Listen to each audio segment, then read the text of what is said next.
Welcome.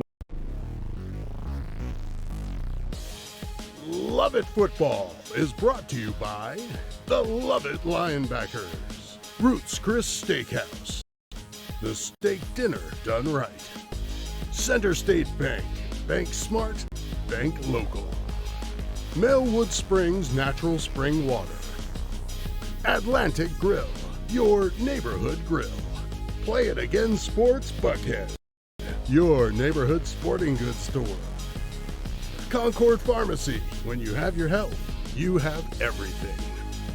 The Metro Atlanta YMCA. Here for Atlanta, here for good. And by ESC Networks.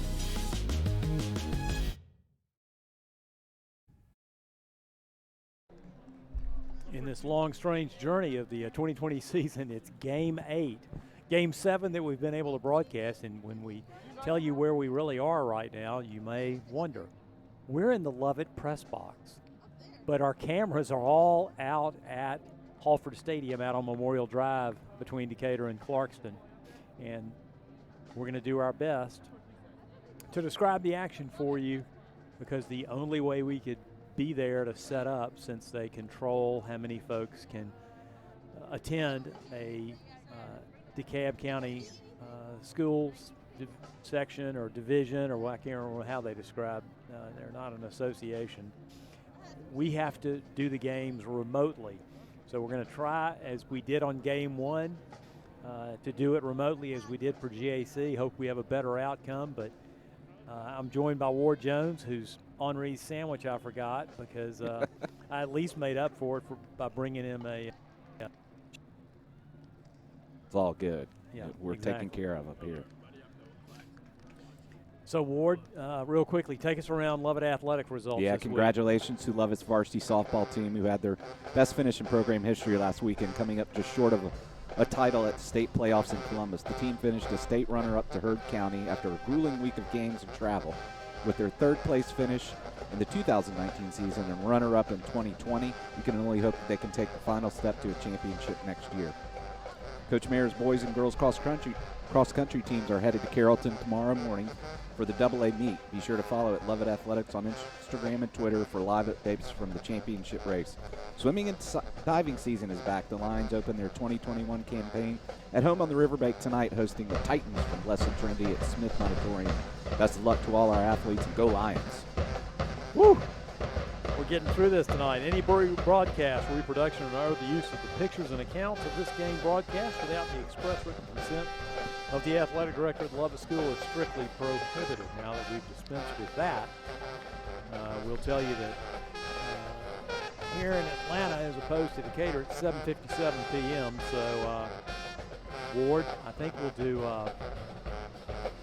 do starting lineups once each squad makes it out there, offense and defense. We talked a little bit about when you got here. It's a strange setup. We don't play McNair next week, and the region decided that only the last 6 games of the season would count towards the region and eligibility for the playoffs. So the Lions' win against South Atlanta is a nullity. Well, and that's interesting to quantify for us and for them. And the strange thing about it is our game with McNair was canceled. So essentially, it is only our 5 games that count, and we have to go 4-1 to make the playoffs. It's 2020, Richard. I don't know if logic or has escaped many of us, but I'll let those powers that be negotiate. I know Coach Muschamp, but I don't know how you could lose one game and not be in the playoffs as a high seed, but we'll see how this game goes tonight. Nonetheless, to your point, this is a big one for the Lions. Need to get the win. Well, we don't know for sure since we can't be there. We have to depend on our eyes up in the stands who won the toss, except that I can pretty much tell you That is not a kickoff formation Columbia is set up in. Can't wait to hear you describe those uniforms. You know, the Art project gone wild. I consider it, you know, your Georgia Bulldogs play the Cousin Eddies tomorrow. Yes. The Randy Quaid coached Florida Gators. And Sort of similar. tomorrow, I am all dogs. It's hard for you to say. It is, but doggone it, it's not when y'all play the Gators. Well, it's a perfect evening. It feels, once the sun sets, that it's a fall night, perfect for football, and I know that field over there is in excellent condition, so we shouldn't have any problems with wind or weather or field conditions. So Lucas Hyman will tee it up, just shaded towards that left hash mark. And let's see if he tries to stretch this deep. We'll see if Caleb Fisher is deep. He's number 2. Keep an eye on him for the Eagles. So Hyman's going to boot this one deep and take it around the 7. Trying to come up the numbers, and now comes up and gets racked right around the 23-yard line. Nice tackle. Right there at about the 23. And looks like that was none other than Henry Jones, who dropped him right there. In his tracks, they're going to mark him all the way up to the 24. So first and 10 Columbia from their own 24. They'll be moving kind of south to north, right to left as you view it on your wireless device, hopefully. Lord. Bunch set with a man in motion going across the formation. Now he comes back and resets. They want to see what we're running. Now they'll reset it again, and we'll fly across, and Stevie Bracey's going to drop him for about a 1-yard gain. Looks like they tried to flip it to Deontay Mitchell. Yeah, a little misdirection there. Acted like they were going to start out on going right. They had the formation set up to the left, but a good job of containment. Excellent form tackle there by the junior linebacker, Stevie Bracey. This is a little clearer than we had it set up in my house for game 1. It's great. By the way, that's our tailgate set up, just so you know, if you want to come next season. So shotgun set for the Eagles, 2nd and 9 from their own 25. Again, they go with that bunch set left. Now they put Mitchell in motion. They'll take it under some pressure, tries to run away. He's going to try to get to the outside, and we'll pull him down right around the 29-yard line. He's going to pick up 4. Was Jaden. I think that was Jaden Ball, but it looked like Anderson Beaver dropped him right around the 29-yard line. It'll be 3rd and 5. Well, that formation's tricky, Richard, because you got to realize who's eligible in that bunch on this Lovett sideline first 2 plays and who's not. And we did a good job on coverage. Nearly had a sack in the backfield, but big 3rd down play to quote number 37, stunner Mark Young, they're taking their sweet time right now. So shotgun set, stacked receivers to the right. Ball will take it, throw it incomplete over the middle. It looks like he was trying to find a little crossing route to Caleb Fisher, their big 6'4", 190-pound wide receiver. Yeah, we went coverage there. Not much pressure up the middle. Maybe deciding to let that quarterback make a decision and make an accurate throw. Good coverage downfield and a high throw. No chance for a completion. Lions defense goes what looks like 3 and out. So we'll call it 4th and 6. Short 6, long 5. Low snap, and the Eagles get off a poor kick that goes off the side of his foot and out of bounds right around the 38-yard line if they mark it correctly. Let's see. Right at the 38-yard line, and the Lions will have it 1st and 10. From the 38 with great field position. Kicking game. Special teams for the Lions, no matter what unit, it's been outstanding this year. Absolutely. And we've seen a great kick coverage to start this game, and then a good field position after the bad punt, plus field position with the Lions on offense. So we go pistol set with 2 receivers this near side. We put Pope in motion. We're going to leave it with Hollingsworth, and he's going to get ahead for maybe 2. They'll mark him down right around the 41-yard line. Traveris Hammond, senior defensive lineman, brought him down there. So 2nd and 8 lines from the Eagles' 36-yard line. We're very early first quarter. Again, we've got 3 receivers bunched to this near side. Lusink takes it, finds a little bit of a seam, gets a great block to the outside, is going to step out of bounds just shy of the yard to gain. I think they're going to mark him at the 30. He got close to the 29. Let's see. I think it'll be 3rd and 1. Good shot of the crowd there. I hope they're all family members because, well, they're masked. And they are outside. So 3rd and 1 lines, and we'll go with 3 receivers to the near side. And I think they're going to ask the Columbia band to stop playing. So you understand they're trying to get the Columbia band to stop playing when Lovett's on offense. This is not a view you're used to seeing if you've been to Hallford Stadium. We actually tried to set up so that our signal between the cameras could be fed more easily by being on the visitor side, because all of our Wi-Fi setup is set up on the visitor side. Yeah, got it that time. So empty backfield for Lusink. He'll take it, call his own number, and fight ahead for just enough for a first down as he gets down near the 25-yard line. And I'll give us a chance to tell you our starting lineups for the Lions on offense. At left tackle, junior Will Stimmel. At left guard is junior Luke Graham. Centering in tonight for the Lions and captain, senior Grant Turner. At right guard, junior Andrew Mefford. At right tackle will be senior Wells Camerson. And now we go blasting inside for about 3 or 4 down to, we'll call it the 20. And your backs and receivers tonight for the Lions on offense. Colin Goldberg at one end, and our other receiver, Logan Givens. Our tight end is Stevie Bracey. So we'll leave it again with Hollingsworth. He steps inside. Here comes a flag, though. They might get us with a hold. And I think that is the initial indication.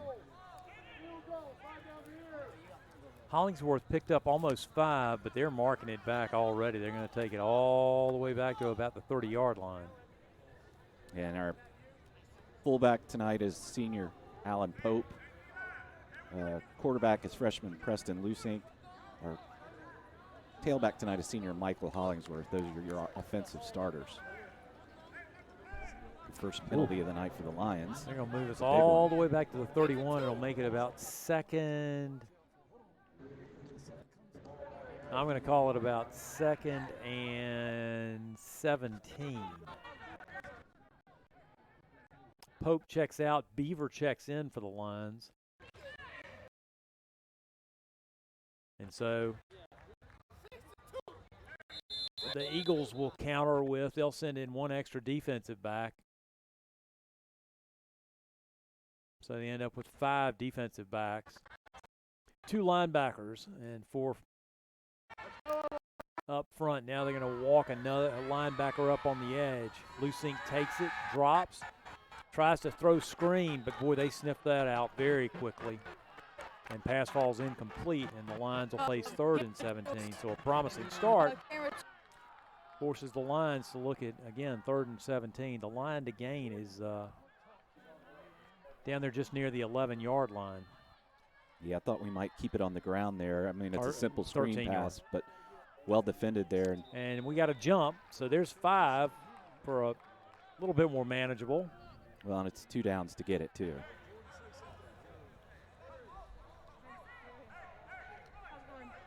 Good. I keep having to reboot. So it moves it down inside the 30 to the 26. The latency.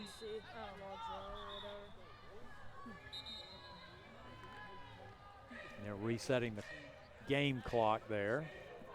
As you can see the official marking it. Yeah, 'cause the Wi-Fi is not very strong. No.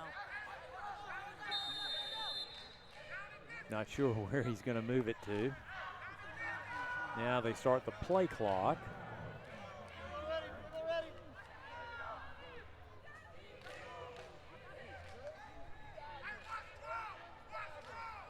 So again, 4-man front. And Eagles looking to blitz. Now they're going to drop back and cover.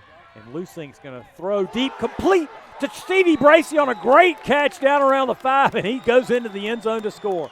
Perfect throwing catch. Well, I was about to say before you said, I said, where Bracey's lined up, you might have that seam route open.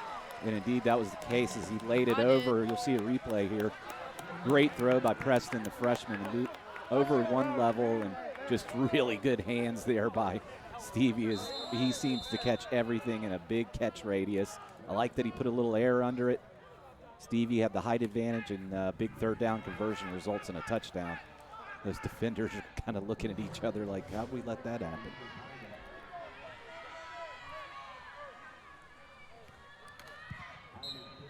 And Hyman's kick is good. Your new score, Lovett 7. Columbia nothing with 7:50 to go. Well, outstanding field position to start.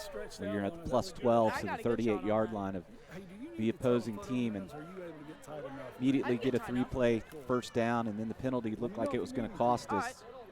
But a 3rd down and 12 conversion for a first down, that's also a touchdown on a great throw and catch from the freshman Preston Lusink to the big tight end, the junior Stevie Bracey. And the Lions, nearly midway through this first quarter, take a 7-0 lead. A Ruth Chris scoring recap. 6 plays, goes 38 yards, and 1 minute and 48 seconds off the clock. The Lions go 7-0. Good start for the Lions. A 3-and-out for the Lions defense, and then a touchdown there. 6-play drive. So great opening score for the Lions, very critical for them. So let's see if Lucas tries to boot this one deep again. And he will. And this ball will go bounding into the end zone and force a touchback, and the Lions will enjoy trying to force Columbia to go 80 yards. Lucas seems to have improved almost every single game on his kickoffs. Well, and you know, Coach Muschamp's in the past, it seems like, has been afraid to let coverage be, maybe it's some of the dynamic returners that we face, but we've done a great job of covering kickoffs this year. So 1st and 10 Eagles on their 20. And they'll go with that trips left, put a man in motion trying to run him wide, and we're going to drop him right at the line. No, gosh, I'm sorry. He got all the way up to the 25-yard line. We saw the sideline camera and didn't realize that he had cut up. That was Royce Tolbert, sophomore running back. Give him 6. Oh, boy. That's a nice spot all the way up to the 26-yard line. Had some speed to be able to turn the corner there, and we lost a little bit of containment, so a good gain on first down. So we'll call it 2nd and 4 Eagles. They'll go again, stack set to the right, bunch set to the left. They don't have 7 on the line. They're going to float it outside and up across the 25, up near the 29. Goes Deontay Mitchell, and they'll face 3rd and 1. See, the Eagles have a healthy offensive line. Hammond, Dumas, and Donald are all in the 300-pound mark. There's some road graders. So bunch set to the left, empty backfield. And they'll take it on 3rd and 1 and try and keep it and pick up enough for a first down up across the 30 and dancing across the 30 up near the 34-yard line. you get to feel, Richard, even in those passing plays, that it quickly becomes a running play, and pretty tough running there. First down for Columbia's quarterback there. Nice job. It looked like we had that bottled up. So Jaden Ball picks up enough for a Columbia first down.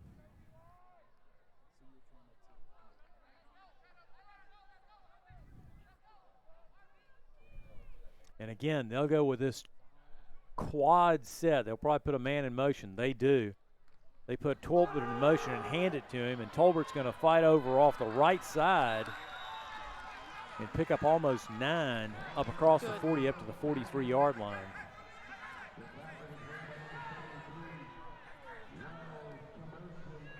Yep. Just as Coach Greer said, they are a running-dominated team. They run about 65% of the time. So 2nd and 1 from the Columbia 44. They put Tolbert in motion again, and Ball is going to keep it and weave his way ahead for about, gosh, did he already make a first down on that? Sorry, Ward, I didn't see him signal it. He did. And that's 2 plays in a row with the quarterback, who's done a good job of diving forward and getting that extra yard or 2. And instead of 2nd and 9 or 10 there, he lunges forward after a contact, and it makes it. So we'll call it 2nd and 7 with the ball on the 47. Stacked receivers right and left, and a pistol set for Ball. Looks like now he's going to go under center. He'll fake it and run outside and slide away from one man and get hit right around the 50-yard line. Boy, that's some big offensive line. Good job of the Lions defense making him cut back. Good containment. This would be another big 3rd down. We turn him inside, but we're able to wrestle him out as Pinkston was there along with Camerson and Bracey. So 3rd and 4, we'll call it, right at the midfield stripe. Stack set to the right, stack set to the left with one receiver out far wide. I didn't know there was another camera down here. They'll run it with Tolbert. He'll slide inside and fall just shy of the yard to gain. He'll go down right around the 47, 48-yard line. Let's see where they mark it. Yeah, they're just trying to get these bigger, not necessarily tall linemen, but they're beefy. And they are just trying to get the lean on these 3 plays in a row. Good job of the Lions defense, but it'll be 4th and short. And they'll go for it. They'll put Tolbert. They'll run stack here. How do you describe that formation? It's really kind of a T formation. They'll snap it short, and he's not going to make it. He doesn't come close to making it as the Lions swallowed him up. They snapped it short to LaQuavius Oliver. You're not marking it there. Well, if he got any positive yardage, it's maybe a foot at most. Well, you can see where he's walking in. Yeah, that's a good spot now. So the Lions hold.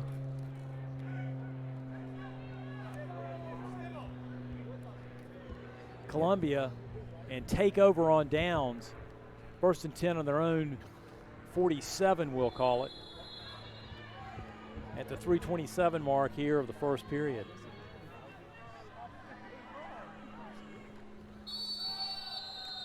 Their whistle?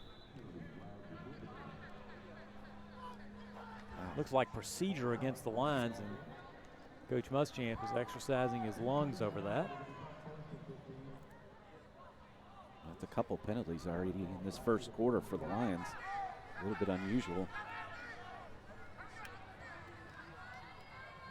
Beaver checks in, Pope checks out.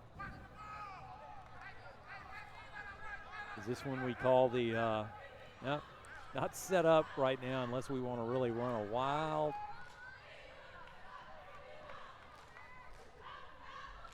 So 1st and 15 Lions, we may run a wheel route out of this.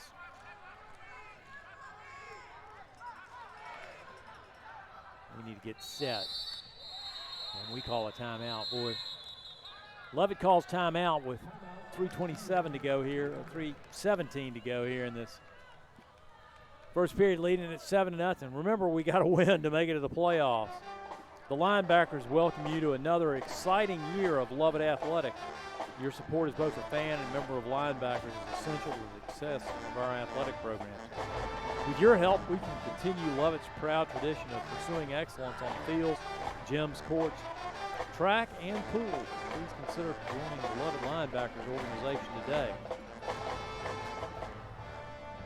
A little trouble there getting the correct play or the correct lineup. Looked like our personnel was fine, but we changed the play twice after the procedure penalty, and I don't know if there's the play clock is working. We can see it on one of our monitors, but good timeout there to get things settled as we've gone backwards, and don't like those first and long, second and longs.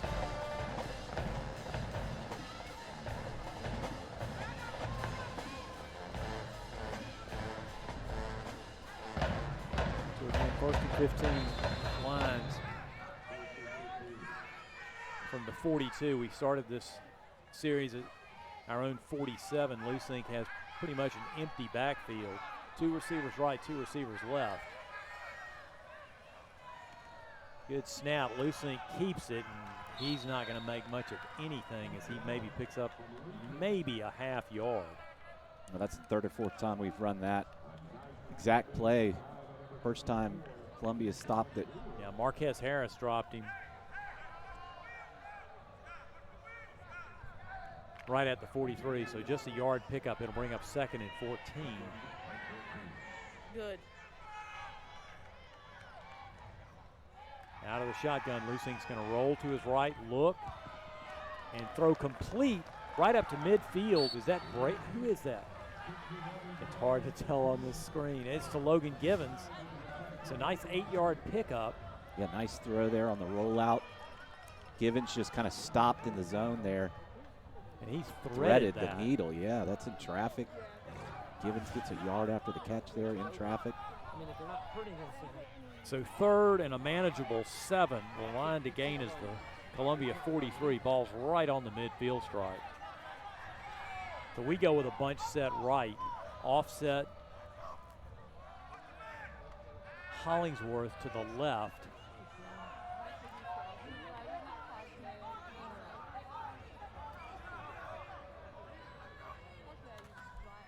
We fake it. There's the wheel Look. route. And there's Pope down inside the 30, down inside the 20. Allen Pope will take it the distance, 50 yards and a line score. Wow, he set the hook right there with the motion and then the fakes, and then Allen just left from that fullback spot right behind that right guard, right center, right tackle. What an excellent play call there and play design, and then the execution, the throw is perfect. We'd had some trouble in the past 2 or 3 games of throwing that either with some air under it or putting a little umph on it. We did it perfectly that time. As you see that replay, and the Lions get a second touchdown. Beautiful play concept right there.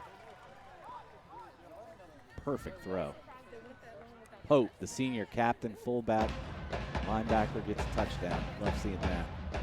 So out of the hole of Fielden. Oh, it's blocked. That ball was tipped. I think that outside edge guy got around there and dove and got that ball. That's big miss for the Lions on the extra point, as we've seemingly had no problems in special teams this whole year. In fact, it's been a plus, but maybe you have to give Columbia a little credit there as they got around the edge and blocked that kick. So it's 13-0 here late in the first quarter. You want it on there? Yeah. Thank you.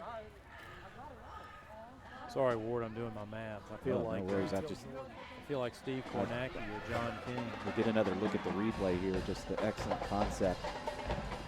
Columbia defenders kind of, their heads were on a little bit of a swivel on that play as to where the motion was taking everything to the left. The wheel route is back to the right. And perfect play call, perfect execution, and Lions get another touchdown. Your Chris scoring recap. 3 plays covering 53 yards and a minute and 43 seconds off the clock. Lions get their second touchdown.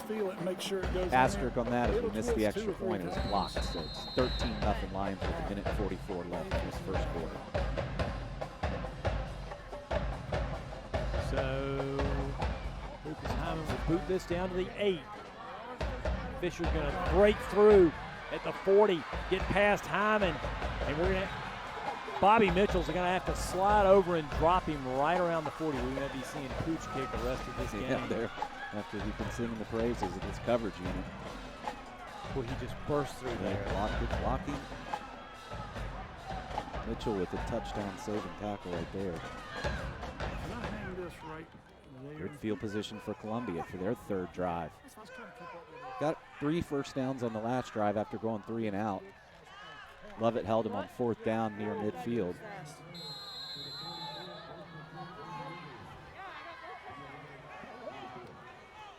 So 1st and 10 Columbia at the Lions, 44. After a 51-yard return, 50-yard return.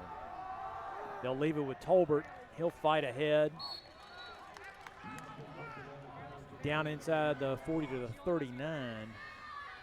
Give him 6 on that. No, that was Deontay Mitchell, rather. It's a little hard from the field side to see exactly who they hand that ball off to. So give him 5 on that. It'll bring up 2nd and 5. Well, they have a lot of formations, Ward. And they'll stack that bunch to the short side of the field. A lot.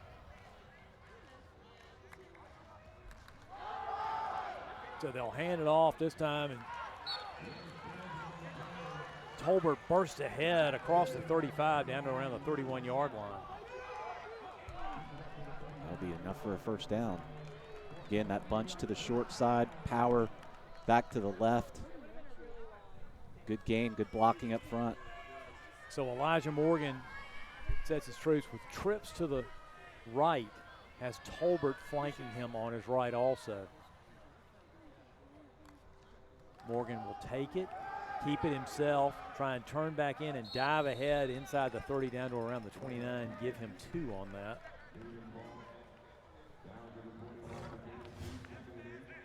You can see on the replay here what he was trying to watch for, and he saw that, I think his read was Stimmel, but I think Will handled it exactly where he should have. So that does it. We've played 12. We got 36 left to go, and the Lions head to quarter number 2, leading it 13-0. I guess it's time to talk about our athletes of the week, isn't it? Ahead of the state cross-country meet tomorrow, senior girls team captains Margaret Ann Coleman and Sydney Lamberson are the Lovett Campus Store Athletes of the Week. According to Coach Meyer, Margaret Ann has established herself as a key piece of our 2020 girls varsity team through her dedicated summer training and relentless pursuit of her personal goals. She has been a vocal leader and pushed her teammates to meet for runs in the off-season and weekends. Sydney has contributed to the varsity team for 4 years and a captain for 2 of those. According to Coach Meyer, she is very competitive and has set a great example for others to follow, trusting her coaches and being a friendly teammate. Congratulations, Sydney and Margaret Ann. You are the Lovett Campus Store Athletes of the Week.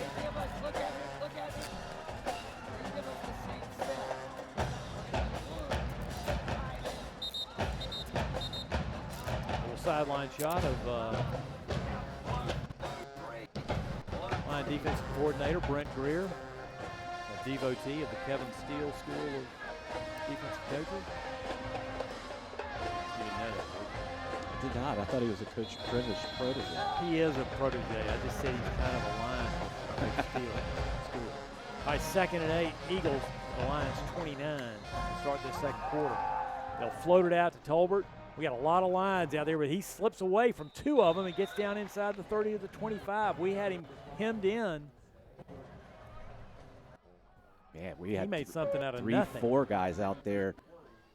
At best, he was going to get back to the line of scrimmage, it looked like, but good second effort by that receiver. Just a little toss play, almost like a running play, even though it'll go down as a pass.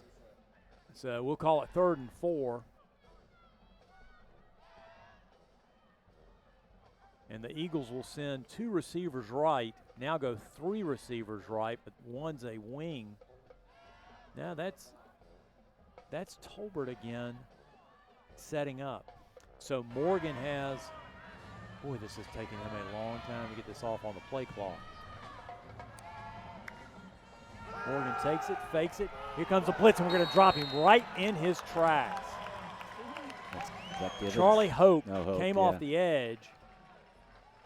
That's just a great coverage. I mean, it's a sack goes down for sure and well deserved. But if he throws that ball, Richard, we've got that covered. That's going to be an interception, but we'll take the sack because that's going to be 4th and long now.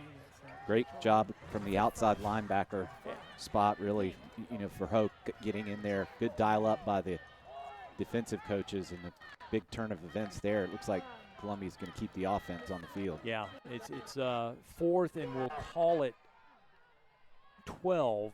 4th and 12 from the 33. So Morgan will send trips to the right.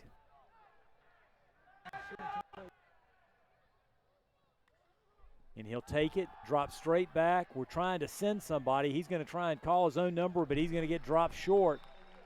As Hollingsworth was there to drop him with Stimmel, and the Lions will hold again and force a turnover on downs. Well, it's like they only have one receiver running a shallow cross there, and everybody else is going deep. And it's almost like they're wanting him to tuck that and run, but the Lions had that second-level spy guys on him, and we closed the gap in a hurry. So another coverage play where the Lions defense kind of sticks in coverage. And not really anybody to throw to there for the quarterback, and the Lions get their second turnover on downs. Great job by the defense tonight so far. So 1st and 10 Lions from their own 29-yard line. 9:59 to go here in this first period. We'll toss it wide.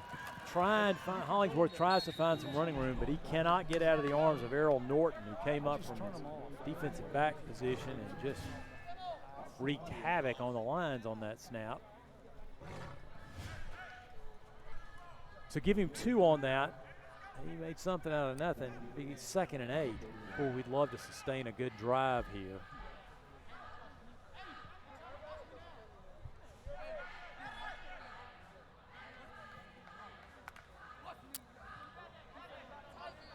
This time we'll send Givens out wide right. 2 receivers to this near side. Leasink will take it, fake it to Pope, look over the middle, complete to Bracey. He's going to get bumped out of bounds right around the 49-yard line. Nice play by Bracey as Marianto Perry bumped him out, but not before he picked up enough for a Lovett first down. I can't say it enough. I mean, Bracey's catch radius is outstanding, and everywhere, no matter where the pass is, his hands just get up there, and they've just got glue on him. He catches everything. Great job there. Good job. Good throw by the freshman quarterback. Second catch for Stevie tonight from his tight end position. Not sure if it's a Lovett timeout or a Columbia timeout, but it'll give us a chance for the Massey Automotive scoreboard to check around the state and see what's happening. Pepperell leads Model. We'll be playing a school from that region. Perhaps Fannin, perhaps Pepperell. We're not sure, but Pepperell leads Model 14-0. Pace over Towers 14-0. Those are both first quarter scores. Coosa leads Dade County. They're in that region. Coosa is, as is Dade County. They lead Dade County 7-0. Bremen leads Temple 7-0. Jefferson County over in Louisville, they lead Putnam County 6-0. Second quarter score, Butler and Josie are scoreless. Has Westminster played much this year? Not as much as we have. Blessed Trinity, tonight's their 3rd game. Oh, wow. Against Hiram. They've played 3 games. Or they've played 2. They have 1 to play tonight. Boy, they've got an outstanding running back in Georgia Legacy. He's only a sophomore. Veron Haynes' son. Goodness gracious. They may not be able to get him in school. It's so hard to get into Georgia. Sorry. Shotgun set for the Lions. Stacked receivers. We're going to snap it short to Pope. Little razzle-dazzle. He picks up 3. Yeah, first time we've run that in a while, but good game there. I'll tell you, the Lovett execution, and other than the 2 penalties, been just really good all night. Good blocking up front, good blocking on the edge, good quarterback play, good receiver play, and two touchdown passes for this Lions offense. So 2nd and 7 from just across midfield. We put Bracy in motion. Lusink takes it, going to toss it wide. Trying to get Stimmel outside. He does. He's going to pick up enough for a first down and get shoved out right around the 39-yard line. I never think Stimmel's ever going to make the edge, and then all of a sudden, there he is. He's just got a glide to him that seems like, it's not necessarily the fastest foot speed in the world, but all of a sudden right there, see your replay, turns the corner right at the 45, and he's got daylight and gets a big gain for the Lions. In fact, those of you who are in your 60s and 70s, you may remember another Columbia player by the name of Gliding Glenn Harrison, who played for the Georgia Bulldogs in the 70s. That's who Stimmel reminds me of, is Gliding Glenn Harrison, who, as I said, played for Columbia. Shotgun set on 1st and 10. Get on the ball. Dadgummit, turnover as we were trying to hand it off to Hollingsworth, and we'll turn it over at the 29. Yeah, the mesh on the fake, it was going to be a keep, but I think that there was a little bit of a collision in the backfield, and the ball got away, and Preston couldn't get back there fast enough, and Columbia gets a fumble recovery on a promising level drive. And they'll have great field position on the turnover. 8 minutes and 4 seconds left in the second quarter. Lions lead at 13-0. And we need to thwart this as they mark it now at midfield stripe. So trips to the right, just a stand-up tight end to the left. And they move, and did a flag come out? Yes, it did. Columbia had quite a few linemen move there. That's what you like. As it moves it back to the 45.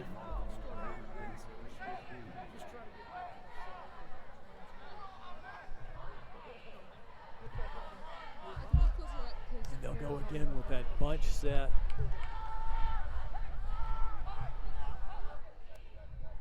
They only have 3 in the backfield here, so Morgan will keep it, and Bracy will wrestle him down along with Camerson after a 1-yard pickup. Well, Bracy came to play tonight. 2 catches on offense, about 4 or 5 tackles now on defense. They'll mark it all the way up to the 47 and make it 2nd and 13.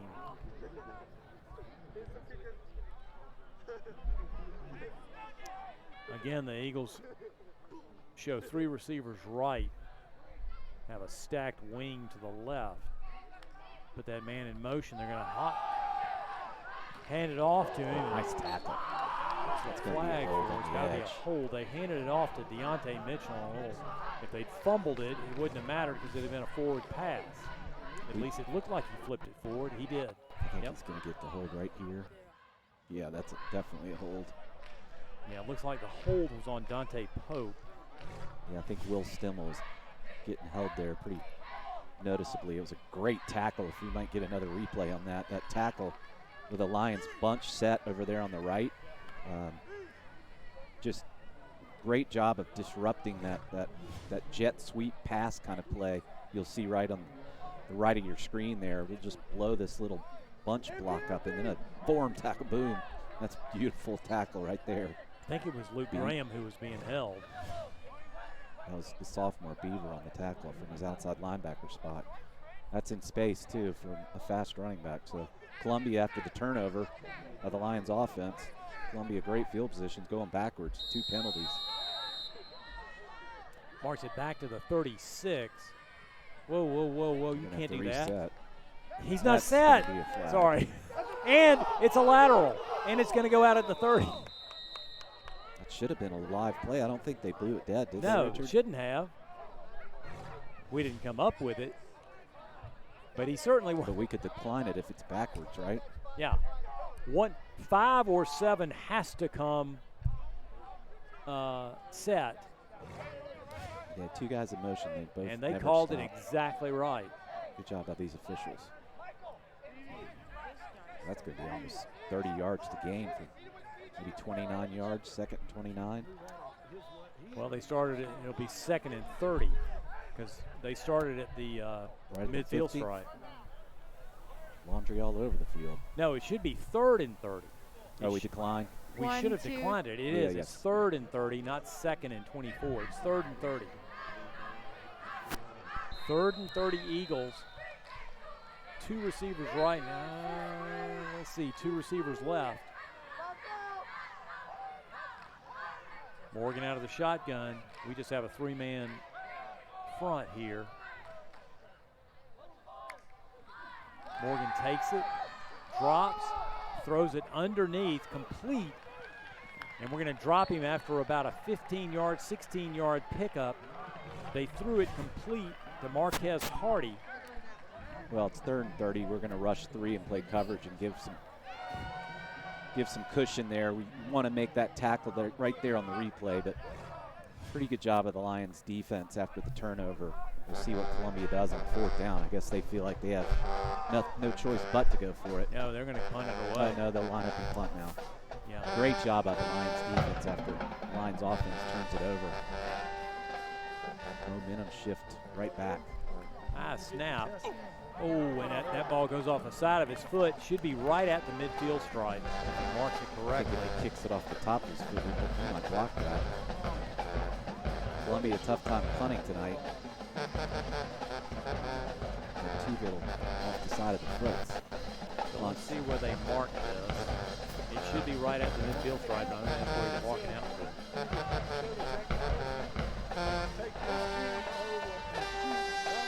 The Lions get great field position. Basically right where we turned it over. Exactly.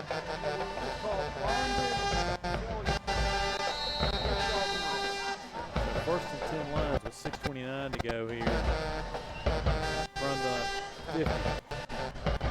Lucent fakes. He has some time. He's going to throw it deep. Oh, just beyond the reach of, was that Colin? Yes. Wow. That looked like it was going to be perfect. Boy, it looked like we took the top off of him there. Slow developing route here. Great protection up front. Max protect with Bracey in there, and then just barely, maybe an inch or 2 overthrown. Colin wide open, beat 2 defenders, a corner and a safety. I think Allen was open too Yeah, on the wheel wheel route. he came around there. So it stops the clock with 6:25 to go. 2nd and 10 Lions will send 2 receivers right, 1 left. And we'll fake it. Throw complete inside the 40 down to about the 35-yard line on a nice little slant route inside, complete to Goldberg. Yeah, little bit makes up for it, but just single coverage there. Great route by Colin and a perfect throw. Looks like the turf monster might have gotten Colin a little bit, or else he would have had more yards. Time to go hurry up. Lucent keeps it himself and picks up enough for a 1st down. As he gets down inside the 25, he was tackled by Tolbert right at the 24. Lucent great just sort blocking. of weaving his way, spins away, and Tolbert finally wrestles him down right at the 24. Critical drive for the Lions because we would love to go up 3 scores. Gibbons checks in for Alex Lindsey, and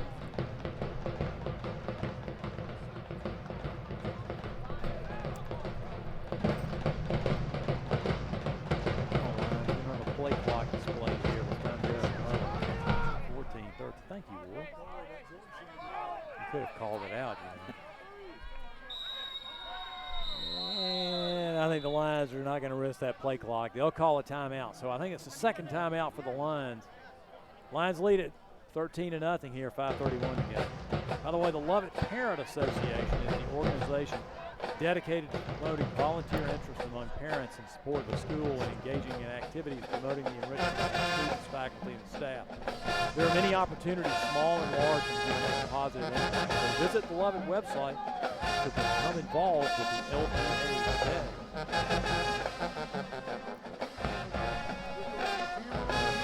Saving layup on it. 5:38. Let's get another score. Lions got the momentum right back. Hope you'll stick around at halftime. Got an interview with my good friend Richard Rice, longtime football official with the Atlanta Area Football Officials Association.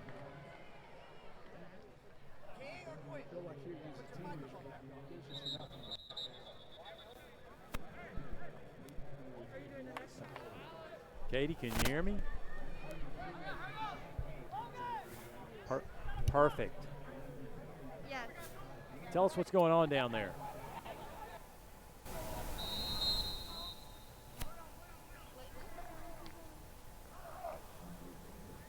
So out of the shotgun, we'll leave it with Hollingsworth. He'll scramble ahead for about 5 down inside the 20 to the 19.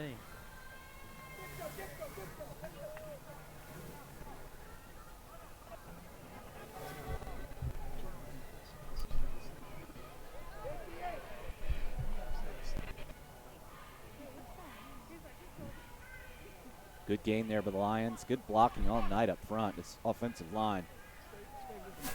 Stimmel, Graham, Turner, Mefford, and Camerson doing a great job. Stevie Bracey at his tight end spot.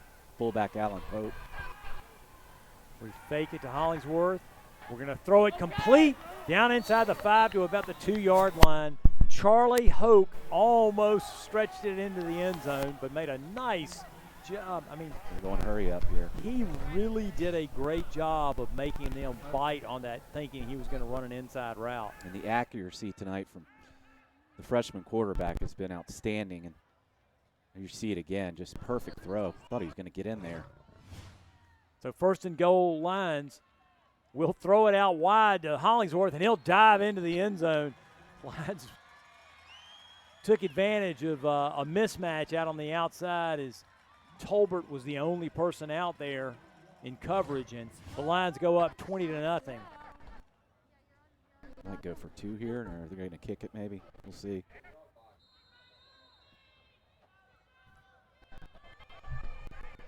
Waiting for instructions from the sideline. They'll shift over and just line up for the kick here, Richard. With three touchdown lead, you don't need to go for 2 yet, since they got the 1 block last time. And Hyman boots it through. Your new score, love it, 20, Columbia nothing, with 4:35 to go here in this second period. And the Lions get their 3rd touchdown. It's 6 plays, 50 yards, 1:54 off the clock. That's a huge momentum shift, Richard, after the Lions offense turned it over at midfield on the fumble. Lions defense came on and just shut them down, got the ball back. Terrible punt. And Lions get the ball at midfield, start that drive, and march down there after the timeout. Get that all-important 3rd touchdown. So we're up 20-0. 4:35 left in this second quarter here. Basically playoff football in a sense for the Lions. Absolutely. Because we need to win it to keep going. And I don't think we've seen enough from the Columbia offense to be worried about their passing game at this point. But we'll see how they come out down 3 touchdowns. Yeah, as we said earlier, they pass the ball about 3/5 of the time, if not more. So Lucas will boot this short, fair catch, taken right around the 27-yard line.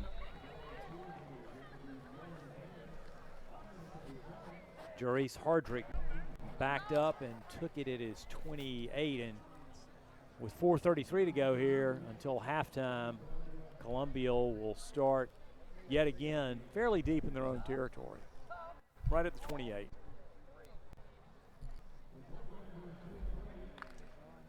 Hey, you gonna let me go double or nothing tonight? That Steve Franks is already asleep again. I think he was going to go get in a deer stand one day this week. Wonder if he had any success. No, he didn't. I talked to him. Shotgun set. They're going to run a man up and try and slide Tolbert outside, but we're going to wrestle him down for a loss, and there's another flag that comes out. You can't go forward and tippy-toe. You can go forward and set yourself, but you can't stay in motion. I think Coach Muschamp was trying to ask him about that. And maybe that's why the flag came out, but it would have been mighty late to call it. By the way, I understand Millie Weaver wants to go to bed, and she needs a shout-out. So, Millie, go to bed. So we declined a penalty there. I would think we did. I think that play lost 3. No, try to pick it up and get out of there, but get yourself out of there first and foremost.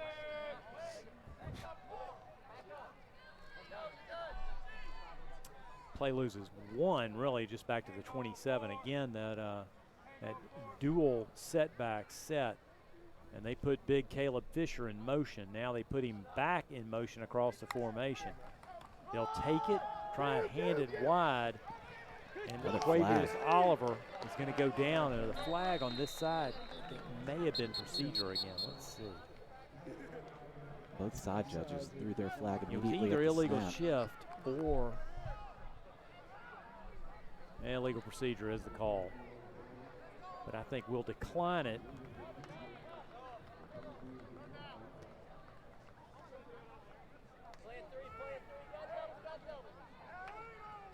So it'll bring up 3rd down, and we'll call it 3rd and 15 from the 24. We'll give you some swim and dive results shortly from the first meet tonight.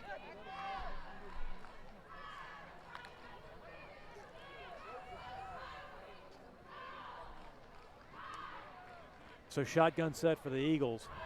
They send 2 receivers right, 1 receiver left. This is about the 15th different set we've seen out of them tonight. Morgan takes it, gets chased, gonna throw, but nice catch, but he didn't have much running room off to this near side. He tried to find Quavius Oliver. Yeah, their passing game, just the coordination has just been off. I think it's a lot to do with the Lovett defense. Is that time? Luke Graham did a great Yeah. job of chasing that down. Heck of a catch there, but it just a check down because he had nowhere to throw because of that pressure. And a good sequence there by the Lions defense again. Good time to rush him again. 4th and 17. And he'll stand inside. Oh, let's see here. Okay.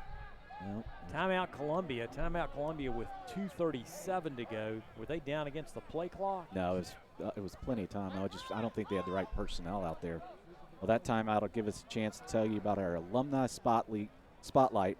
Kathleen Cannell, class of 2013. The alumni spotlight shines on Kathleen Cannell from the Lovett class of 2013, working in Charlotte, North Carolina on the front lines during the COVID-19 pandemic. Kathleen is a paramedic for Mecklenburg EMS agency and works in the emergency department for Atrium, Maine, the level 1 trauma center of the region. As the pandemic crew chief of her ambulance, Kathleen is the highest ranking medical provider and makes all patient care related decisions whenever a 9/11 response is required. Congratulations and thank you for your public service, Kathleen. The alumni spotlight shines on you. Wow, outstanding. Tell you, another great contributor out of the Connells. That was Katie Freiberger. I think she was expecting to go on camera, but I'm not going to expect.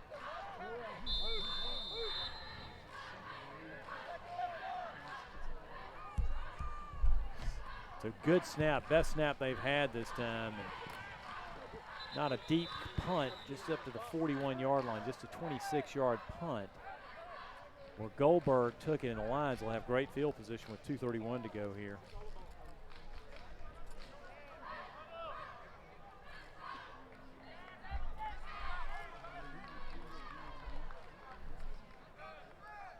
So from the 41,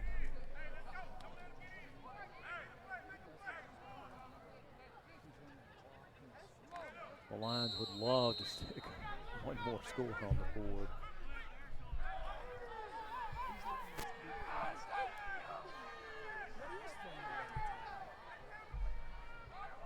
Lusink walks up. He's got trips to the right, twins to the left, empty backfield. He'll take it, look, and I think it was picked off. Intercepted. We were trying to find Goldberg. And they had double coverage underneath. Give Jaden Ball credit because he. Well, see the inside guy there read the eyes of the quarterback. Yep. Really, the read has to go outside for Preston. Once he sees that inside defender drop back, you got to throw that ball outside. So, an experienced mistake there just for the youngster, and he'll learn from that, no doubt about it. But second turnover of the night for the Lions on offense. One fumble and one interception. Really a pretty good defensive play, a heady defensive play there. Yeah, it was almost as if Jaden Ball baited him into throwing it. So Morgan sets his troops at his own 32, shotgun set.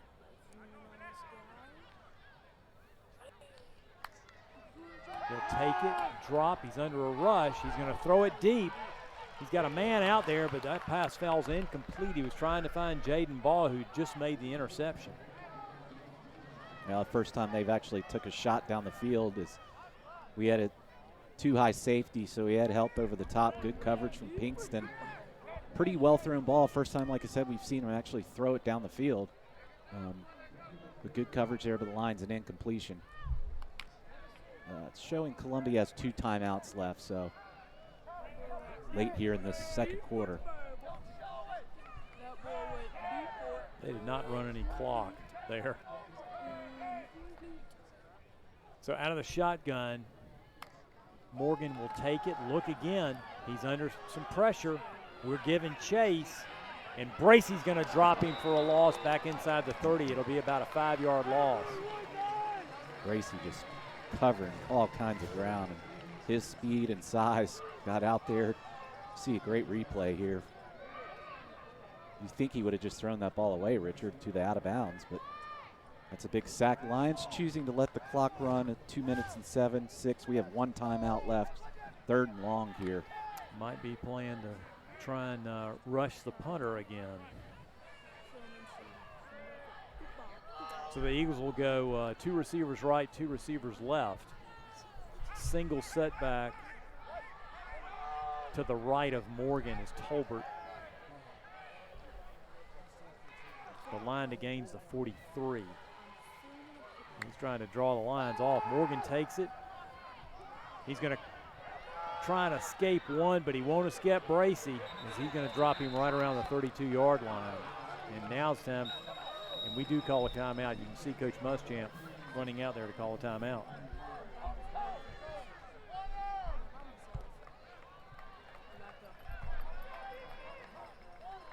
Let's throw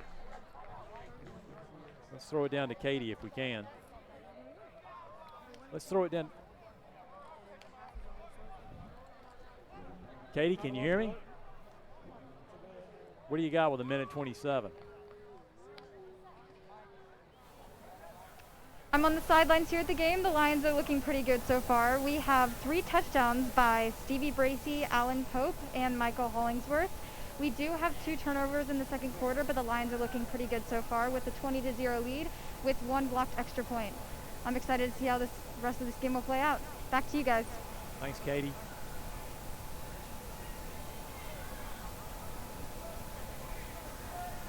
Great job, Katie. Great report. Good job on this production crew. You know, we're over here and love it, and Katie and the gang are all over there. Great job getting a sideline interview. Lions going to look to try to put some pressure on this 4th down punt play.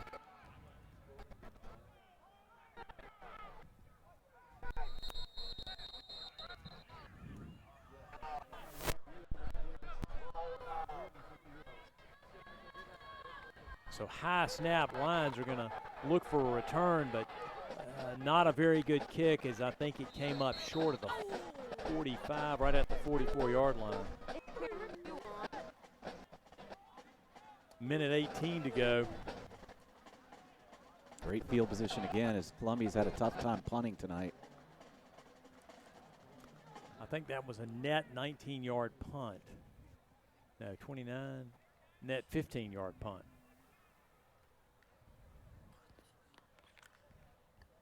So 1st and 10 Lions with 1:18 to go and 1 timeout. No timeout. Sorry, that's right. We did call that there. So Lusink hands it off, and we're going to pick up about 4 up near the 40. Stimmel ran into the arms of Calvin Davis. Good blocking off the edge. Tolbert was there also, though, for the Eagles.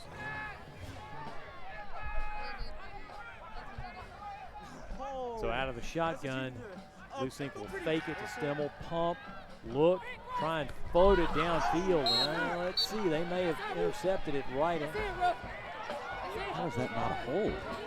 On the edge. Get a great look at the replay here. This is the double move. Really a great interception. And he just holds him right there. It's a little bit of an overthrow, but it's a heck of a touchdown, interception to keep his foot in there and another turnover. I keep thinking the Lions are going to break away, Richard, with 3 touchdown lead to get one more before half, but Columbia's defense has gotten 2 picks and 2 successive drives. I believe they have 2 timeouts left with 42 seconds left here in the second quarter. Lions Let's watch lead. this replay again. Well, they had safety over the top help, so again, a read that you trust, the play call, you trust it and usually throw it, but that safety over the top is going to nullify that play almost every time. They're 1st and 10 Eagles, 2 receivers left, 1 receiver right. They're trying to keep the backs in. And they're going to hand it off to Deontay Mitchell, and he's going to get back maybe to the line of scrimmage and maybe for a yard up to around the 19. Clock's ticking at 30 seconds, 29, 28. Boy, they are not paying attention to their timeouts left. I think he did. I was trying to get They it. may just be content to go to half. But we didn't hear anything, so I redid 2nd and 9 from the it. I heard him 18. go, he was rolling I over. don't think we'll see a pass here unless it's something very, very deep. Clock's inside 5 seconds right now. Morgan takes it, gonna leave it with Tolbert, and he'll get up across the 20 and wait a minute, we came up with a ball and we're gonna flip it. Please tell me. Touchdown, Lovett. We've got to re-describe this for you as we flipped it to Shepard. Hollingsworth with a heads-up play comes up with it and flips it to Shepard. Watch this. Hollingsworth strips it, comes up with it, stumbling. Shepard's calling for it. He flips it to him, and Shepard scores. That's unbelievable. I kind of have to admit I let my eyes go away from the play there as we stood him up, but that is a highlight. That's probably the only time your coaches will ever say it's okay for you to flip the ball. But that was excellent because he's going to get tackled. The game clock had run out. It looks like we're going to go for 2 right here, and we're going to we get it. We flipped it to Stimmel, and he takes it in, and the Lions go up 28-0 to start the half. Boy, what a turn of events right there.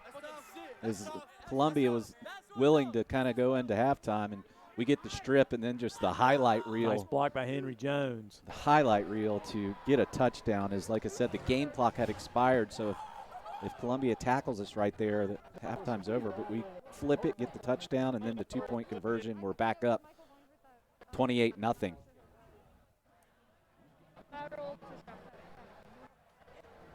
What a play to end the half. It's hard to describe. That was some great replays.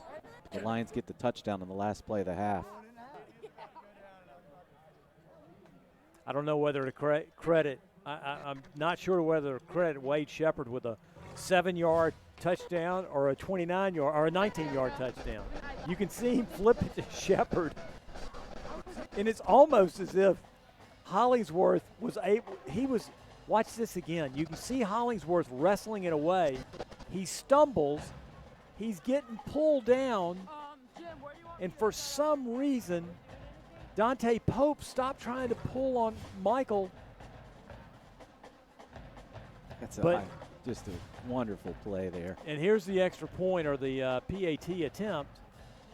We flip it to Stimmel, gets a great block by Jones, gets a great block by Stevie Bracey, and we take it in, and the Lions get some breathing room.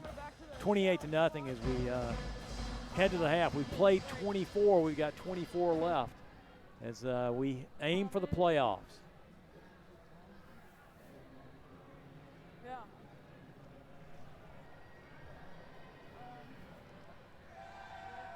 she's just ready. She's there if you need her.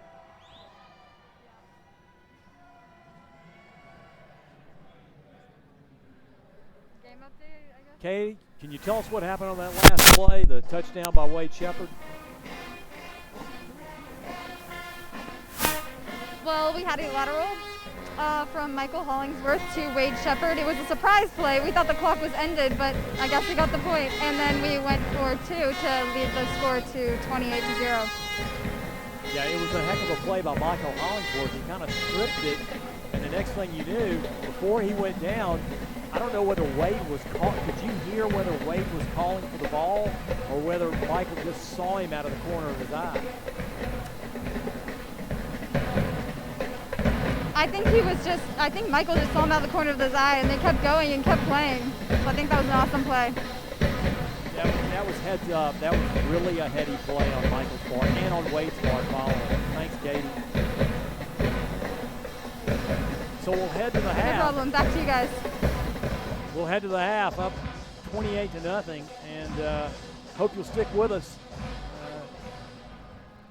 We've got for our Center State halftime segment, and we'll enjoy a Zoom visit with longtime Atlanta area football officials, Association referee Richard Rice, to hear about officiating football in Georgia. And then we'll come back and give you some Massey Automotive scoreboard.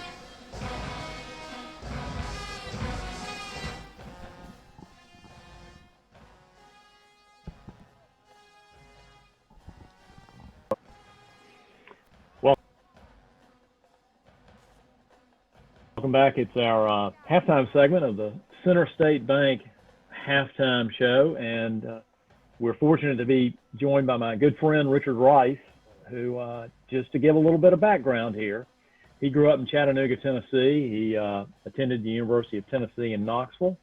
He played baseball there for Bill Wright. He's a licensed private pilot. Hey, are you multi-engine, by the way? Yeah. Are you okay, I figured as much. But it's been a long time.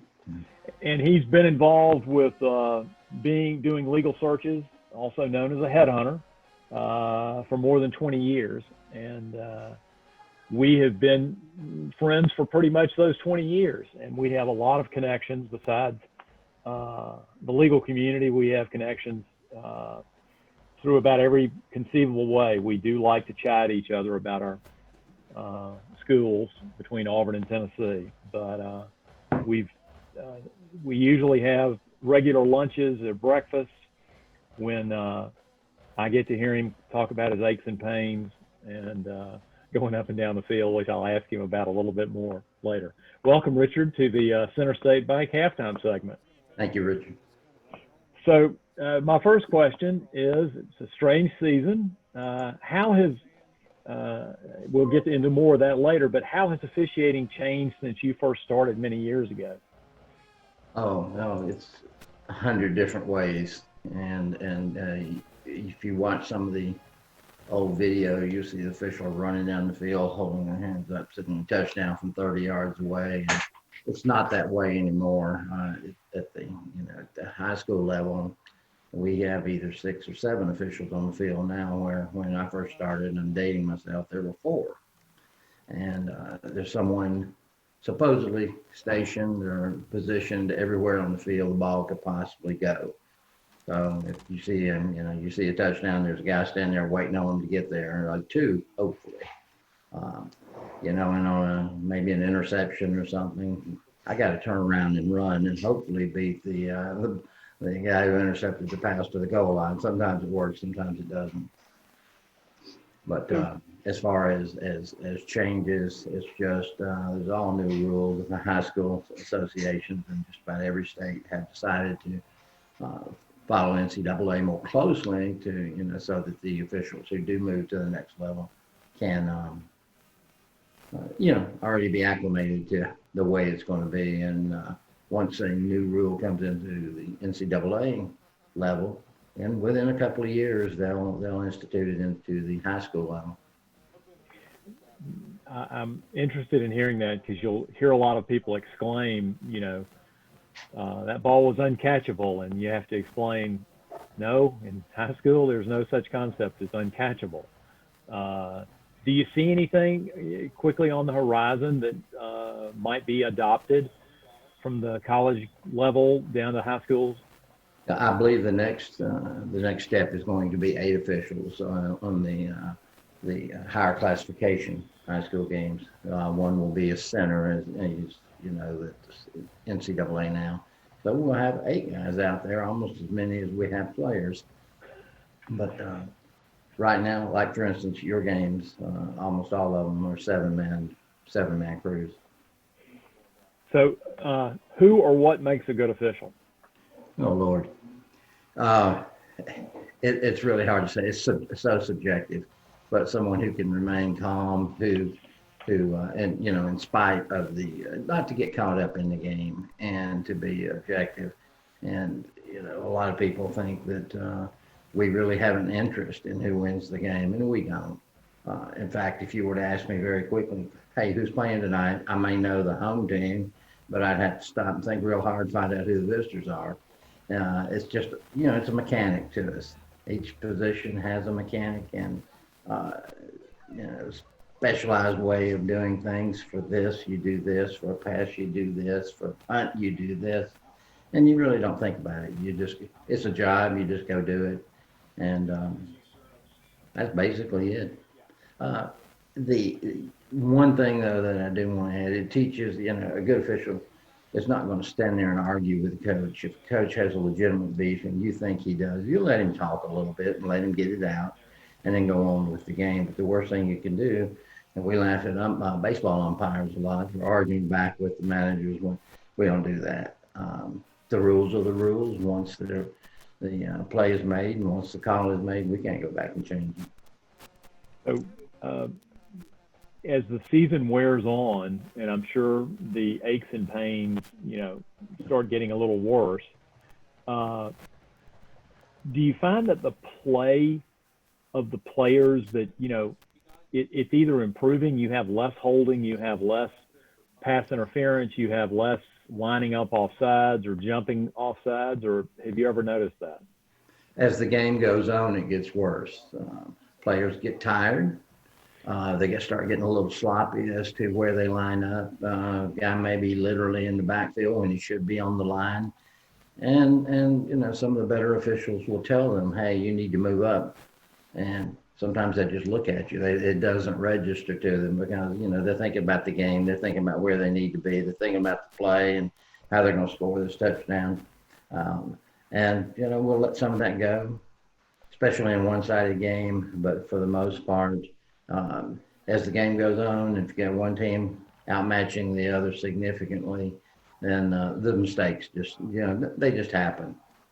Now, you're part of the Atlanta Area Football Officials Association. Correct. What is your typical jurisdiction for the AAFOA? Well, used to, going back 10 years, we would sell our services to the highest bidder, so to speak. Now, we would it was up to the association to sign up to a contract with the individual schools to call their games, and the state finally, GHSA finally decided that's not really good. I can't tell you how many times then we would end up going down to South Georgia to call a big game with maybe a Valdosta and a Lowndes County or something, simply because they couldn't agree on who the officials were. The state would step, and the state would step in and say, hey, can you go down and call this game? We can't come to an understanding on the crew, so we would. But now that's less common now than it was because GHSA assigns every game, and they try to keep us in our geographic area, although occasionally they'll send us 200 or 300 miles away. But for the most part, we cover Gwinnett County, locally Gwinnett County, Cobb County, Fulton County area. And you had a Lovett game this year, as I remember. Oh, yeah. Yeah, I don't know the exact number, but we are, this probably lead into another question, but we are just literally scraping the bottom of the barrel to find enough officials to be able to cover all the games we're assigned to do. And frankly, we end up giving away some games to other associations that may not have as many games as we do. So how do persons who are interested in officiating get involved with it? Most of them, you know, will call the state or have a friend who is an official, which was my case.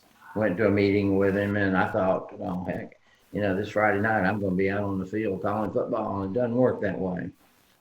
You do unbelievable number of junior games, junior varsity games, the middle school level, and in some cases even lower level than that. And I can't tell you how many chains I held on Friday nights for 2 years before I finally got on the field. And how many, like for instance, your sons, how many games I did at that level on Saturdays. Yeah. Until I finally got to where I was able to play with the big boys on Friday night consistently. Yeah, we used to laugh about our mutual friend Spencer Smith, that Spencer used to try and recruit people by saying, "Hey, would you like to go to an Amway meeting with me?" And people go, "No, I don't want to." And he'd say, "Well, how about coming to an officials meeting and trying to learn about how to be an official?" Yeah, Spencer's still around too. He's a dinosaur also. It's really difficult. We need a lot of young officials, and desperately need them. But folks have different priorities now. They have many more activities, and for those that are married or a guy's significant other, it's hard to say, "No, I can't do that on Friday night. I got to go do football," or "I can't do that on Thursday night. I got a JV game," or "Well, I got 3 games on Saturday, so can we do it next week?" So it's tough. It sounds to me like it's the perfect kind of date night thing to do for a husband and wife, or boyfriend and girlfriend. Just go officiate a game. Well, you know what? My wife used to love to go. Now she doesn't even ask me where I'm going. All right. So what do you do to keep from getting injured going up and down the field? You just try to, to pace yourself, to take it easy, to, stretch properly before the game starts. But it's still going to happen. We've got 4 guys out right now with plantar fasciitis, and one with a groin pull, and another that just had another a major muscle pull the other day. So they're out, Oh. Yeah, it just happens. Thank you. Yeah.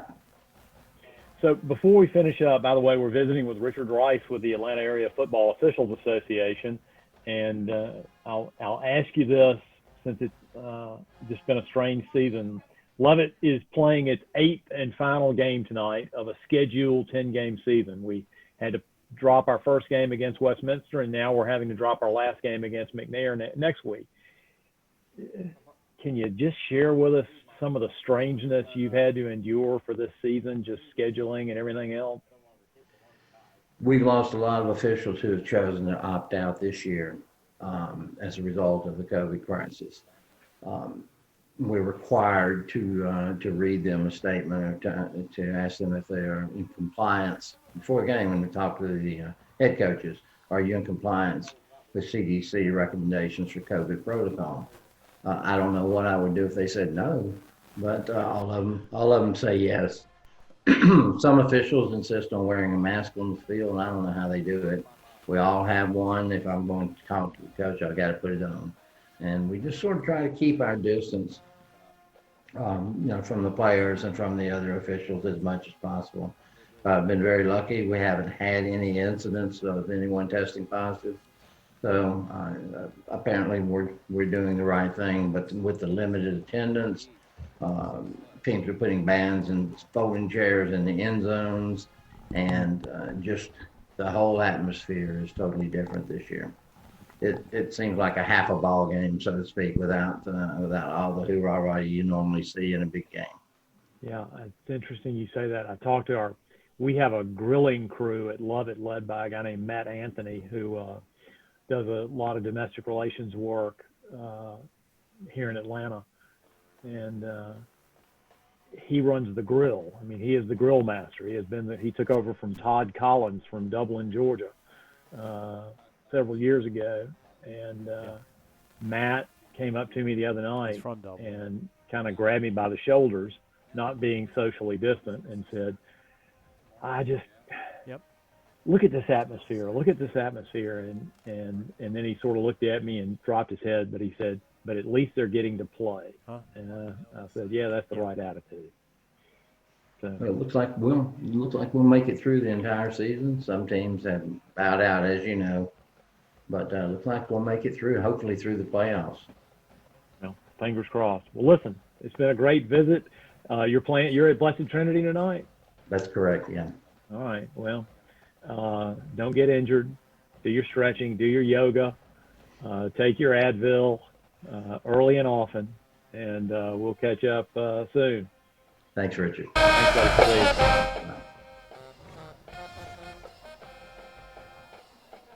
You may have caught a little bit of the Columbia band playing in the background. They can't go out on the field, but they can at least play from the stands thanks to Richard Rice. I think he's got the Blessed Trinity Hiram game tonight. I may check on that and see how Blessed Trinity, this is only their third game of the season.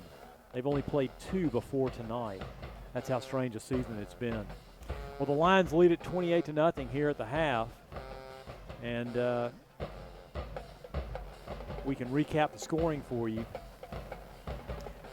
At the 7:50 mark of the first period, Stevie Bracey caught a 23-yard touchdown pass from Preston Lusink to put the Lions up 7-0. And later on in the first period, Preston Lusink found Alan Pope alone on a little wheel route that Pope has kind of adopted as his own, and that play went for 50 yards and put the Lions up 13-0. The point after attempt failed, but the Lions next scored about midway through the second period on a 1-yard touchdown pass to Hollingsworth, as the Lions had driven it 50 yards in 6 plays. And on first and goal, we swung a little pass out to Hollingsworth, and he dove in to put the Lions up 20-0. The PAT was good, and then the Lions, on essentially the last play of the half, there was a strip and score, except it wasn't the person who stripped it who scored, because Michael Hollingsworth stripped it at about the 20-yard line, and then he was being pulled down around the 10, and he found Wade Shepard following him, flipped it to him, and Shepard took it in, and the Lions went up 26-0, but that gave us the chance to run that 2-point conversion, and we flipped it to Stimmel, and Stimmel took it in on a nice block from Henry Jones and put the Lions up 28-0, and that's where we find ourselves going to the second half. I just want to tell everybody here in the press box, aren't you glad I went to Chick-fil-A for you and got you everything you wanted? I thought I'd hear a thank you out of all of you. And a War Eagle, too. Thank you, John. Some halftime scores and third quarter scores, since we're a little behind most schools in the state. White County leads Lumpkin County 49-0. Dawson County leads Cherokee Bluff 20-0. West Hall over Gilmer 14-7. All these scores courtesy of Massey Automotive. Franklin County leads East Jackson 14-0. And Oconee County over Monroe area 21-0. Early County and Cook are knotted up 7-7. Thomasville leads Fitzgerald 21-14 at Thomasville. The Bulldogs really want that game. That will make them, they'll put them in the lead in the region. Wards County leads Berrien 7-6. Been a tough season for the youngsters from Sylvester, but they would love to eke out a win. Washington County, the Golden Hawks, they're on the road in Cochran playing Bleckley County, and they're leading it 14-13 in the third quarter. Northeast leads Dodge County. That's also a third quarter score, 14-12. More scores courtesy of Massey Automotive. Oglethorpe County leads Glen Hills at the half, 13-0. Jefferson County over Putnam County, 22-0. Temple and Bremen, they're tied up at the half. And Pace in the third quarter leads Towers 42-0. So what do you do, Ward? At up 28-0, and we'll be kicking it off. Well, this Lovett defense has come to play tonight. They're well coached, they're talented, they're disciplined, and they've really set the tone for this first half with, a couple of 3 and outs. And then when they did give up, a couple of first downs, they get the stop. We had 3 different 4th down stops, turnover on downs. So this defense is going to continue to attack. I don't want to say we don't respect their passing game, but we're not afraid to play coverage in the passing game and try to let that quarterback find somebody open. It seems like they basically run all their receivers down on fly routes or 9 routes and then let him sort of ad-lib. Only has one kind of safety valve underneath, and we're just spying and doing a great job on defense with coverage. And then Stevie or Beaver or one of those linebackers make a play and get a stop on their down. By the way, hope all of you who are Lovett alumni got your Lovett magazine over the past week or so. There's a great story in it about breaking barriers that talks about, and it's written by Ted Gilbreth, our Director of Strategic Programs, and Courtney Fowler, our Director of Communications and Marketing. Lovett set up on July 6th 3 athletic camps, one of which was called Breaking Barriers, Baseball and Leadership, run by current Lovett parent C.J. Stewart. And the camp had a planned enrichment program within the Lovett after-school curriculum, and it ended up so that Lovett students were instructed by ambassadors. They play on the Lead Foundation ambassador baseball team that plays a fairly regular schedule of all-star games around, but they were all taught by these youngsters who come from many, I'll call them underrepresented and underserved schools. And these kids came to Lovett every day and taught a camp there, and under CJ and Kelly Stewart's leadership, this Breaking Barriers baseball camp is really going to thrive, we think, in the Lovett community. So take a look at it. I think it's pages 41 and 42 of the Lovett Alumni Magazine. By the way, yet again, Frank Wilson was in the Lovett Alumni Magazine. I know that comes as a shock.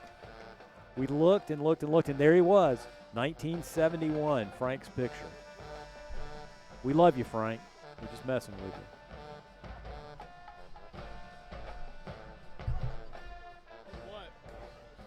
So Lovett gets to receive this second half kickoff. The Lions, you can see, are bunched up looking to see if Columbia might try and sneak an onside kick somehow before they break. You'll see if Columbia moves to the side. Now we move to the side. So you got to figure Goldberg, Beaver, and Shepard are deep for the Lions, probably standing right around the 15-yard line. I'm not very smart like Haley. We're both kind of dumb.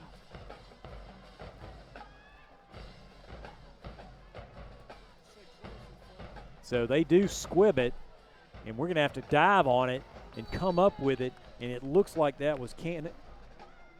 I'm pretty sure it was Cannon Kleineck who dove on it. Yeah, that was pretty dangerous. Very smartly right around the 36-yard line. They almost found the perfect spot to kick it. But good job there by the Lions to come up and get on that ball. A few mistakes by the Lovett offense in regards to turnovers, so let's clean that up. Offensive line has been outstanding again, so we'll probably see a steady dose of the running game, although Preston was quite accurate other than the two just maybe the wrong decision on where to go with the ball in the interceptions.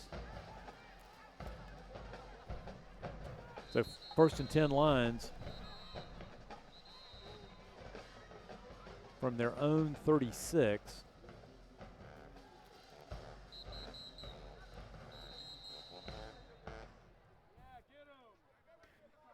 And I wonder if the band was playing again. Now the officials will signal it into play.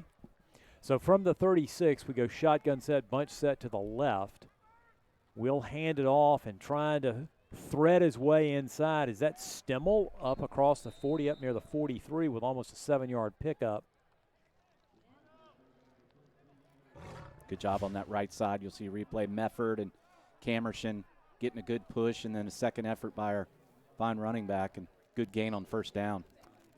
Yeah, Henry Stimmel did a good job of being patient and waiting for his blocks to develop. So it'll make it 2nd and 3.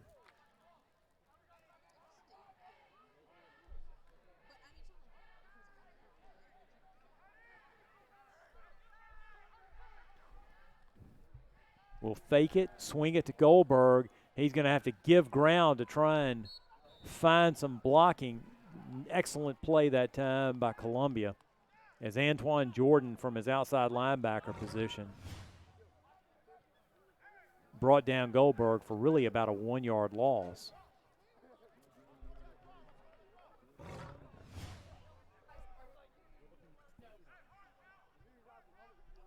Great pursuit that time by the Eagles.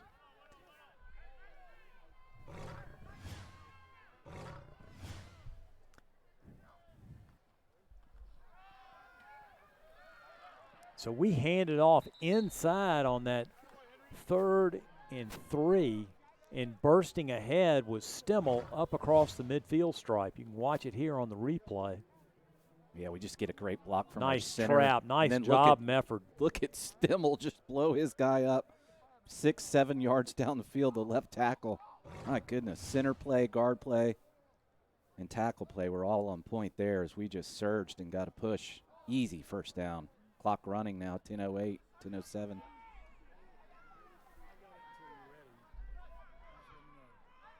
So 1st and 10 lines from the Columbia 47.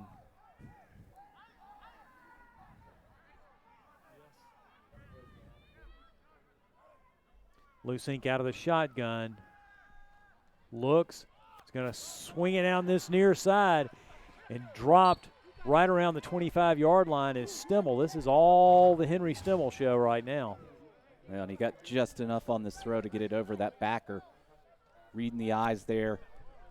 Little late getting there. He had a little more room than I thought, but a nicely executed pass and throw. Again, offensive line blocking great. Tolbert brought him down, but not before he picked up 19 yards in the Lions' first down.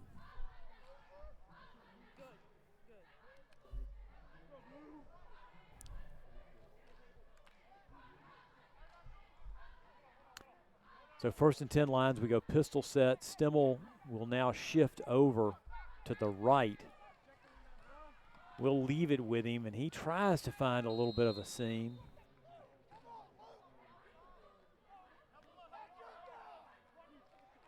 Not sure we knew our blocking assignments as clearly as we wanted there. Give him 2 down to the 23. Make it 2nd and 8. Clock ticks, 8:35, 8:34 to go here in this 3rd quarter. Lions lead at 28-0 on the road at Hallford Stadium. Happy to say I don't have to drive home from Hallford Stadium because I'm in the Lovett press box right now. Shotgun set, and we go stack to the left. We'll roll left. Lusink looks complete and dancing out right around. Let's see where they mark it. Inside the 10. Yeah, good throw again. Rolling weak side there. Nice accurate throw. First down gain. Good catch by the Lions. Hoke and Givens, and Hoke catches it, and I think he gets inside the 10 down to about the 9. They're going to give him right at the 10, so it looks like it's just outside the 10, so it'll certainly be 4-down territory. Ham flanks Lusink to his left. High snap. We snap it to Luke, and he cannot make his way to any sort of a hole. They saw that play again as we snuck Luke in there. You can see we faked the high snap.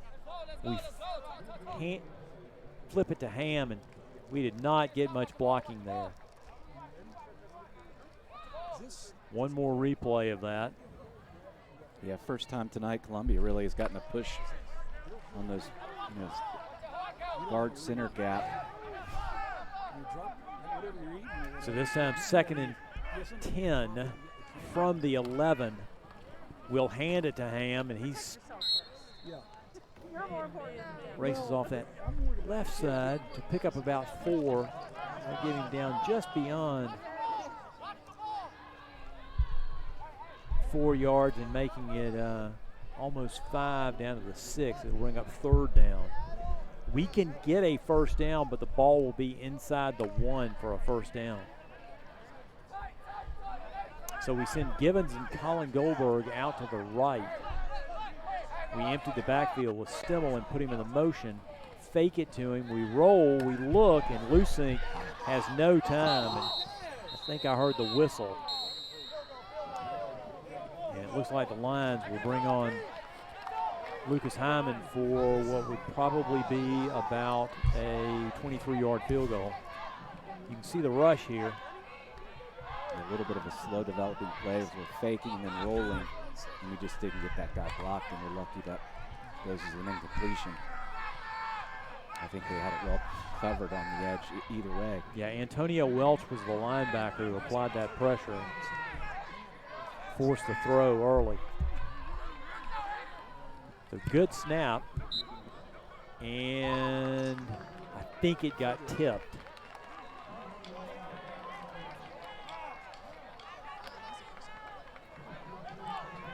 So the Lions' promising drive that started at their own 36-yard line, it ate up a lot of clock. Yeah, some good execution there, but just fail at the end. That 2nd, 3rd down plays, and the 4th down, they get the block or the tip on the field goal. Lions come up with no points.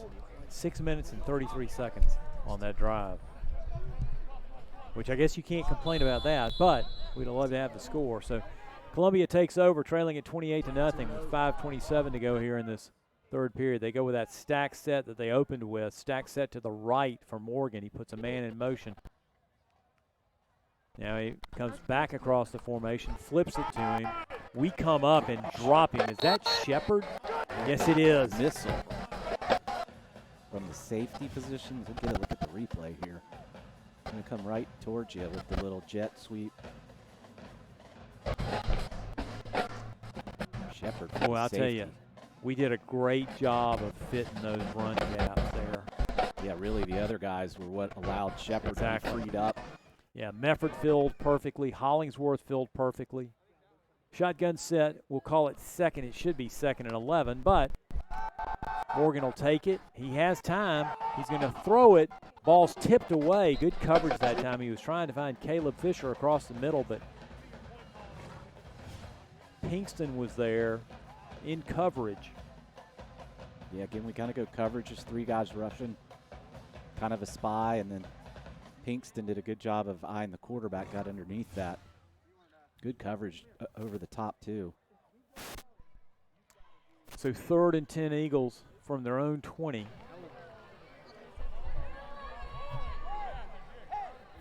With a running clock at 28-0. Interesting. Sorry, folks. We're used to a running clock at 35-0, not 28-0. We're okay with it, though. Up 28. Again, Morgan puts Tolbert in motion, brings him back. He's going to call his own number, and he's going to slide out across the 25 and go out right around the 27-yard line.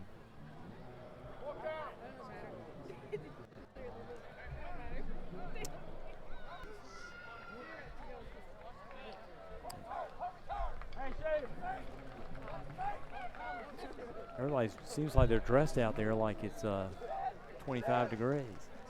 They've also, half the officials look like they have a Jeremy Pruitt style mask on.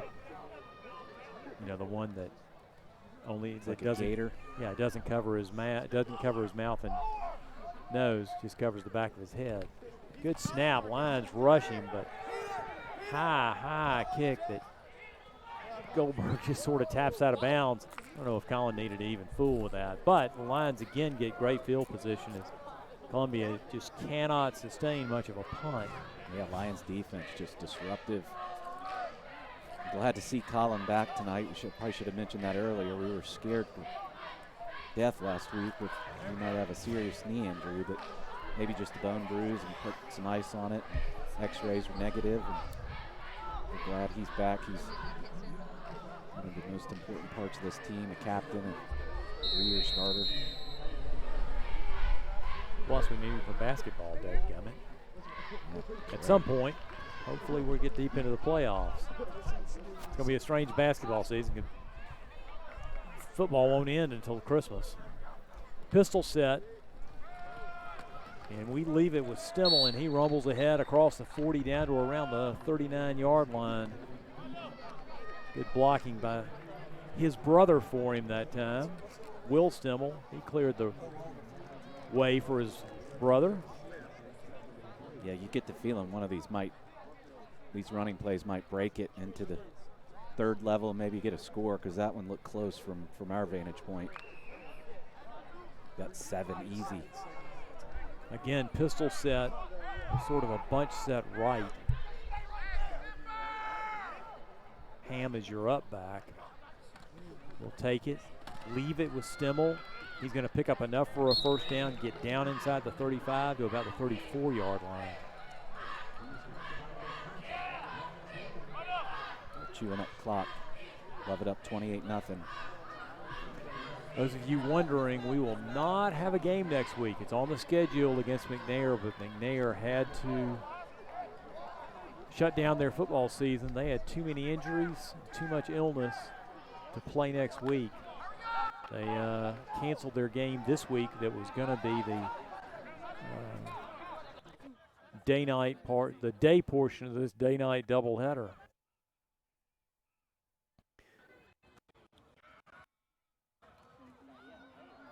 Stimmel off that left side gets dropped by Jaden Ball. Nice open field tackle there for Columbia. Almost a 2-yard pickup. Boy, that clock just continues to move. Minute 30 here in this third period. And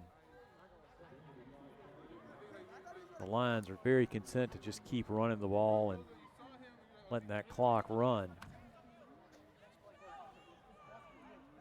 We'll send Goldberg and Givens out wide right. Do we throw it here on this second down? Now we'll leave it again. Stimmel, and he tries to find a hole literally right off that A gap. I think what happened is we just did not, unfortunately it looked like we had a trap call there, and we missed that trap block. And ran past him. So 3rd and 9, and I thought they jumped into the neutral zone, but they didn't call it. Hard to tell if he really crossed it. So 3rd and 9 from the 33.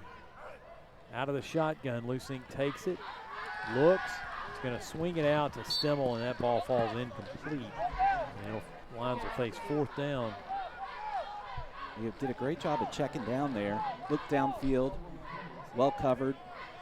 Right plays, just got to keep his mechanics there, Richards, and keep his footwork going. He threw that one straight into the ground. So I guess the Lions are just going to treat this as 4-down territory. Ham comes out, Beaver comes in. We'll probably go empty backfield here. Wouldn't be surprised if we put Stimmel in motion.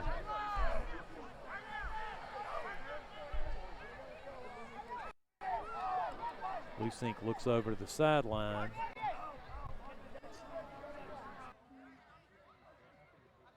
Long count, he'll take it. Look, under some pressure, and he's going to go down. Nice rush that time by Marquez Harris, 6'3", 190-pound defensive end. And we could not square up on him this time.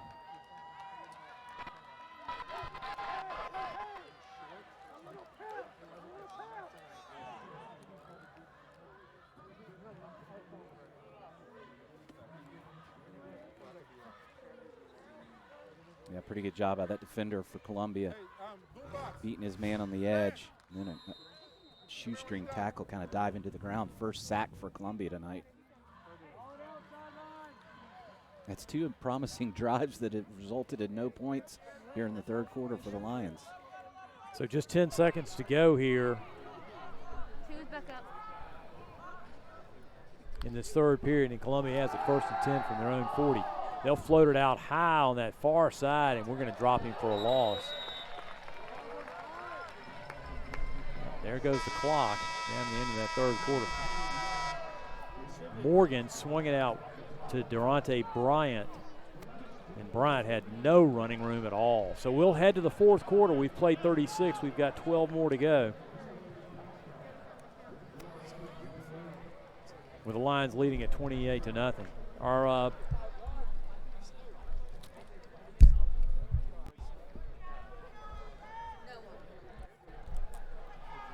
hey, Katie, what do you got down on that sideline?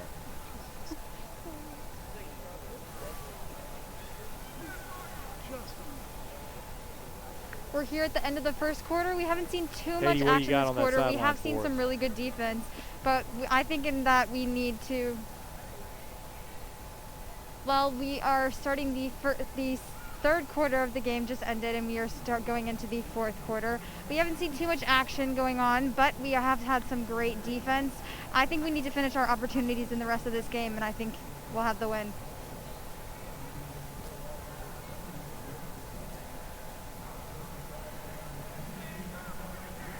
Katie, are they still using that running clock? Can you tell if that clock is still going to run for the fourth Right quarter? now, the clock is at 12 minutes. It's steady at 12 minutes. Yeah, are they seem to run a running clock. They didn't stop it for out of bounds or penalties or anything in that third quarter. I assume it's going to run. Check it if you would. See if they keep running it for this fourth period.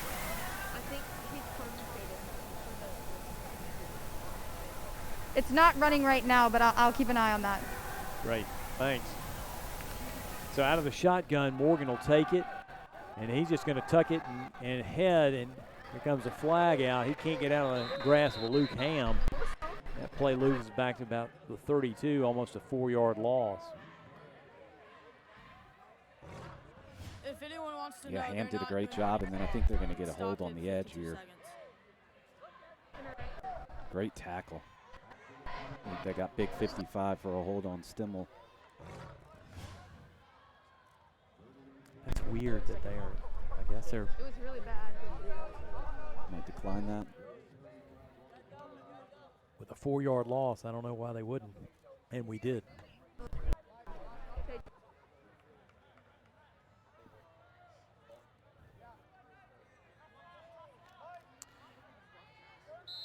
So we'll call it, this should be 2nd and 18. No, 3rd and 18. What am I thinking? It's 3rd and 18.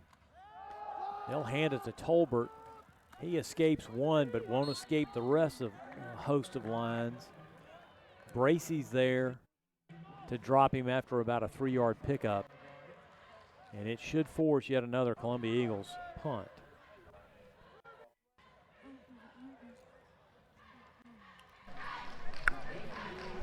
Coming up in 3 seconds. You just don't see a recipe for the ability for Columbia's offense to get points as they just continue to get stifled by this Lions defense, and slowly but surely it looks like the defense is wearing down that offense even more.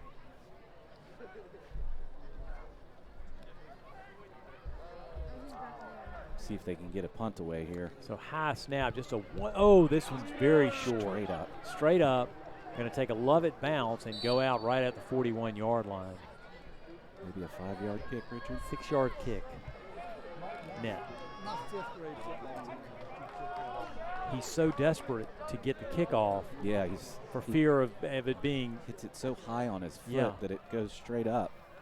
I mean, that one literally hit his shin. It's kind of nice out here. You get down the river. So, Tornado comes up the river. 1st and 10 Lions.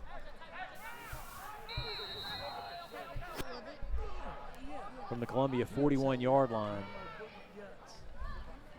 And Lusink will leave it with his running back, Henry Jones, and Jones will get inside the 40 down to around the 36-yard line.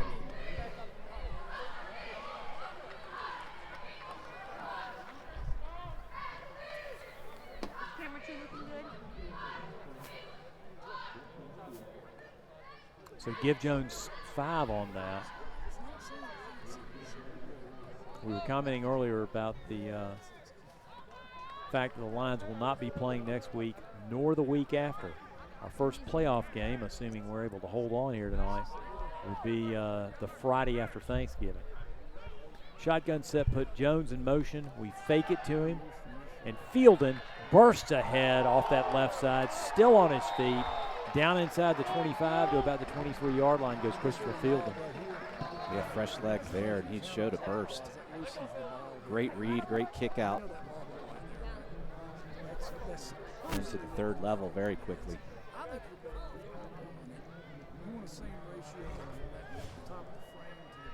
So first and 10 lines from the Columbia 23-yard line going towards that west end zone.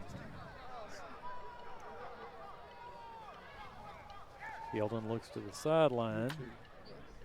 He has 3 receivers to his right, 1 left. He'll take it, weave his way inside, dive inside the 20 down to around the 17-yard line. Give him 5 on that, almost 6. That clock just continues to run. 9:25 to go here in this 4th and final stanza.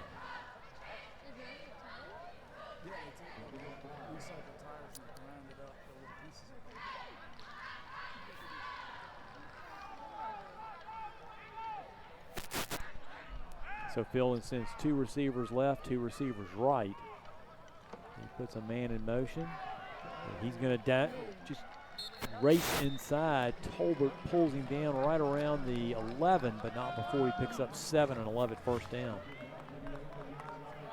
Yeah, great job on blocking on the edge here. Pull the guard. Fullback kicks out. Fielden looks quick tonight. Yeah, good block by Jack Mears on the inside as he came around. So first and 10 lines from the 11. And we'll go with almost a bunch set. Got a wing to this side and a tight end to this side. We shift Henry Jones.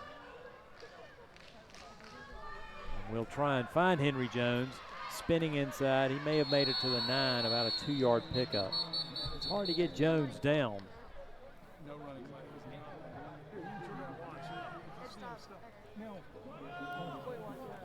Yeah, he's got that low center of gravity and those big legs. Yeah, Henry's 181 pounds on the roster. I don't think Henry put but about a foot on that scale when they weighed him. So 2nd and 8 lines from the 9.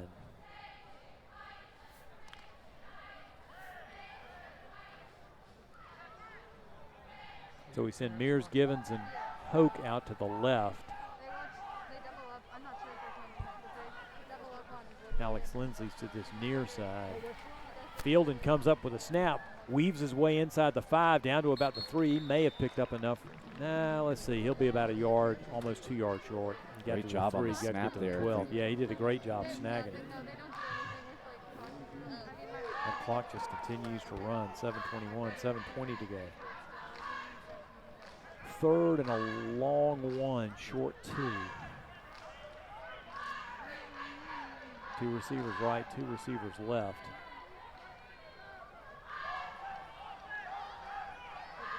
And Mears shifts from the right to the left this time.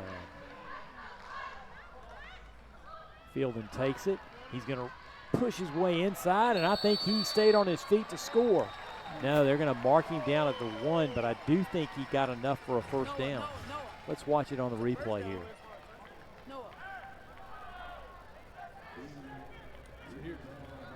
He got off that first, and then, gosh, how is that? How did he not get in? This judge on the near side from our camera. It was the far side judge that called him down. But it's 1st and goal. That was enough for a first down.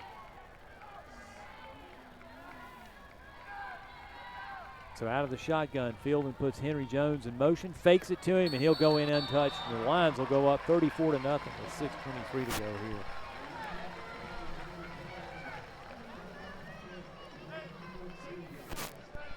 Yeah, great drive there. Lions just wearing that Columbia defense down at the point of line of scrimmage there. Just excellent blocking, and Fielden doing a great job with his legs there, carrying the lion's share of those carries.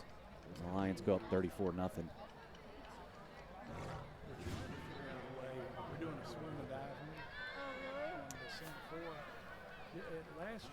Fielden places it down, and Hyman boots it through. Your new score.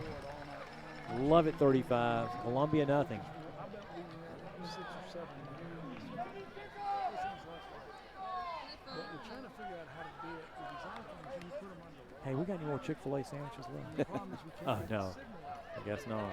But I will tell you, the spotter, she did a great job. She had some chicken noodle soup when I got home. You know. And stick it, you know, when the people go underwater and they flip and they go back the other way. We got a little dollar. Oh, let's take a moment to talk about our faculty spotlight. Our faculty staff highlight this week, Darren Risch. He brings more than 25 years of experience in finance and operations management to his new role as Lovett's Chief Financial Officer.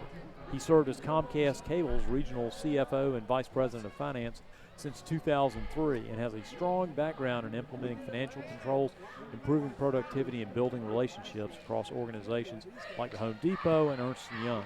Thank you, Darren, for your service to the Lovett community. Welcome.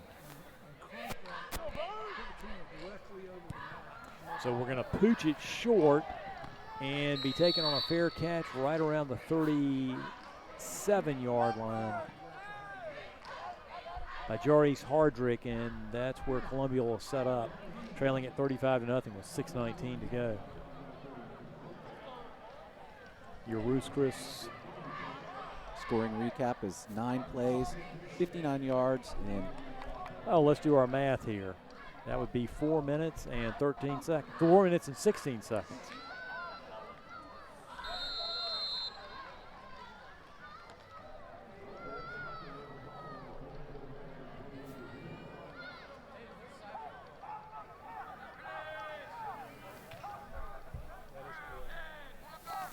From the 37, they've got a stack set next to Morgan. Now he puts his up back in motion. He's going to hand it to Tolbert trying to run wide. And Tolbert's got running room. We're going to have to give chase, and I don't think we're going to stop him. Tolbert's going to take it the distance. 63 yards, and the Eagles are on the board. yeah, just good blocking, and then a superior athlete there. We saw him in the first quarter, or the first half, get a couple of plays, and he looked really good, but he burst that one and broke it open and gets some points for Columbia, who had been shut down all night.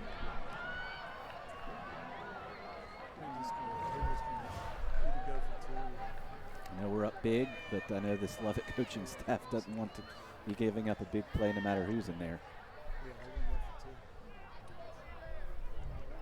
So the Eagles will go with this inverted T formation, we'll call it.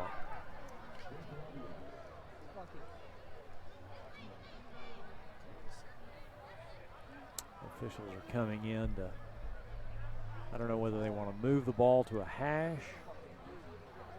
Well, they reset it.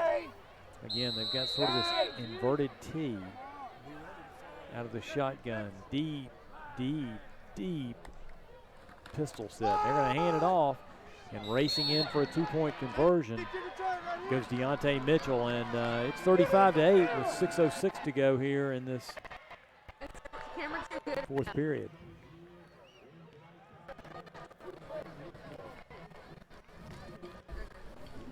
Well, your Roos Chris. Yeah, that's an easy one for you there.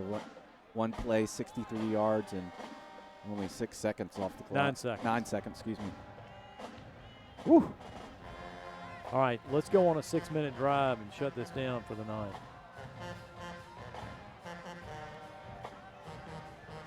I want to say hey to our Twitter and Instagram followers, Rod Abney, George Privish, Lee Wetzler, Greer and Brian Pope, Bill Nichols, Steve and Debbie Franks. Big double on that one. Franks is asleep. Chrissy and Chad Hyde, Chuck Kane, Kerry Griggs. If you want a shout out, just follow us on Twitter and Instagram at Love Athletics and let us know.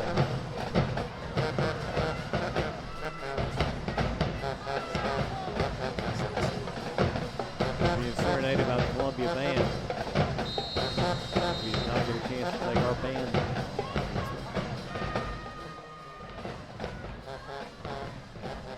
But they'll squib it. And Tolbert could not come up with it. His diving on it was Jake Bryant with a very heads-up play. Watch Jake here on this replay.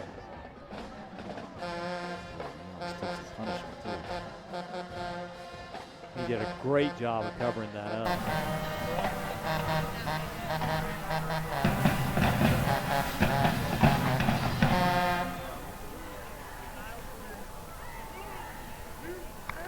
Hey, Katie, can you give us a update on the clock?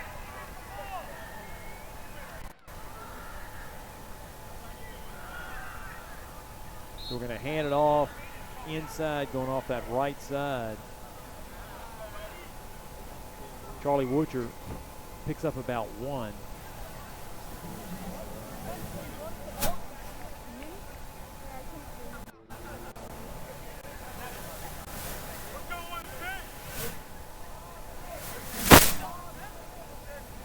It'll be 2nd and 9 lines as the clock moves inside the 5:45 mark.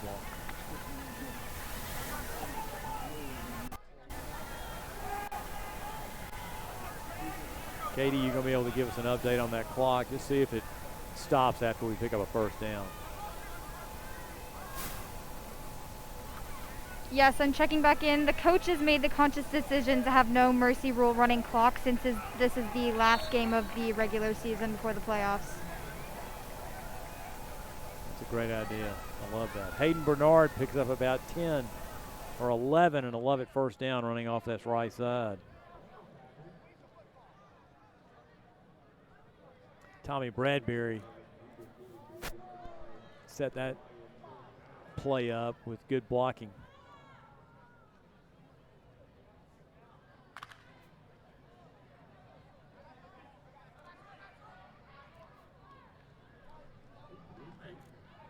So out of the shotgun, low snap, but we're still able to hold on to it.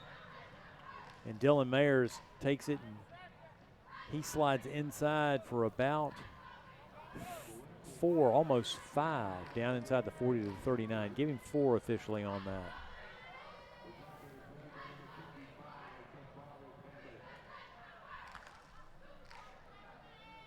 So John O'Knox checks in for Mears.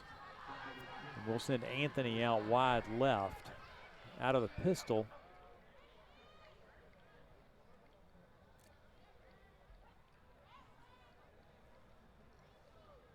Mayer's looking over the sideline. He's got Wutcher and the pistol behind him.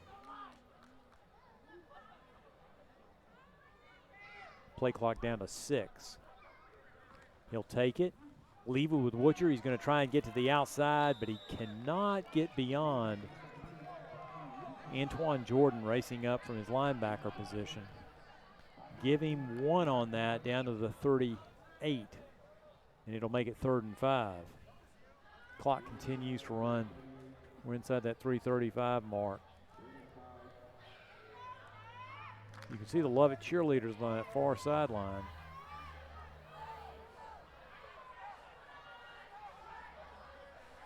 So 3rd and 5. And we'll go almost unbalanced to the right, 2 receivers left. Mayers gets a man in motion. And fakes it. No, he actually ends up giving it to him. But we get back on the ball. You know, that's one of those, I think. He was kicking that if we get a replay. Yeah, I couldn't tell if that was. Paul's just. Yeah, it was Christian Bell, I think.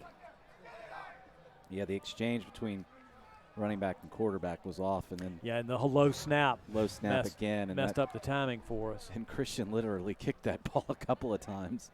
But we had a offensive guy get on that and actually pick it up, fall forward, but it was 3rd down and long. And so the Lions will kick it away.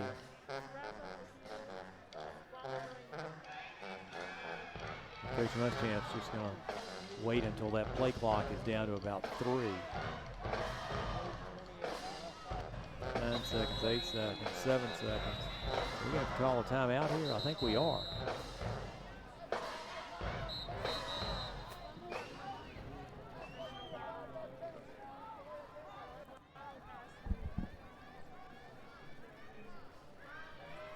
With 2:17 to go in this 4th period.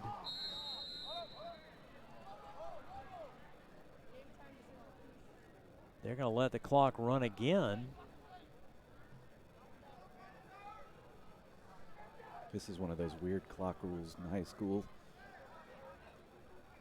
High snap, we get it off. Somehow we get that off. And it's just going to be a bounding kick that goes inside the 20 and be down right around the 16-yard line. Sam Boudreaux was down there to cover it.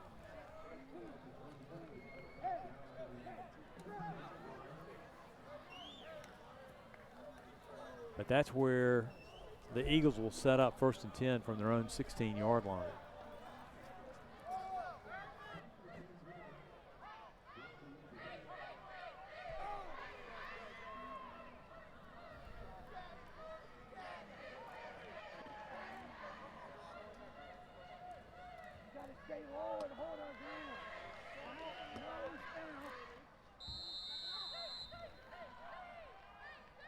So it looks like Abney, Ewing, and Bradbury up front.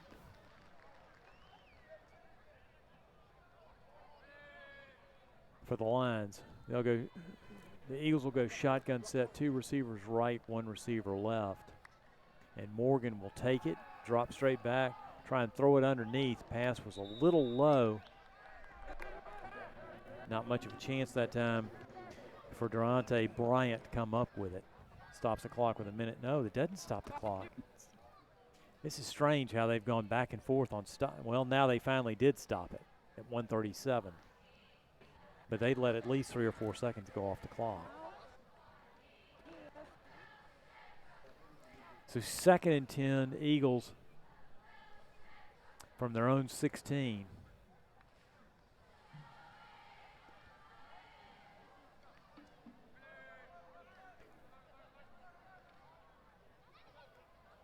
Morgan again has 2 receivers right, 1 receiver left. Puts his up back in motion, and he's going to hand it off to Tolbert. He'll get up across the 20 up to near the 22-yard line.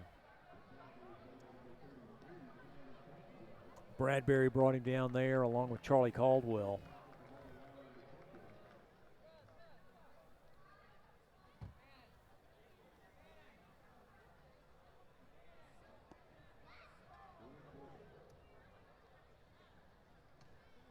And that clock just continues to move. Minute 10. No urgency by the Eagles there. They face 3rd and 4. They've got to get to the 26 for a 1st down. Morgan takes it, leaves it with Tolbert. He's going to get brought down right around the 23-yard line.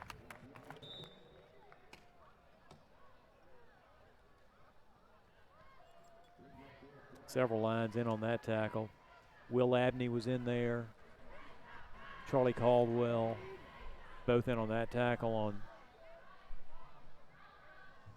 Tolbert that time, but it'll force a 4th and a long one for the Eagles. And this may be their final play of this ball game as the clock moves inside 20 seconds right now. Gosh, Ward, I would think they'd at least try and fling it a few times. 9 seconds on the play clock. So 4th and 1 for Morgan. He'll go under center and run the sneak. And I think he's going to pick up enough for a 1st down, but that's going to do it.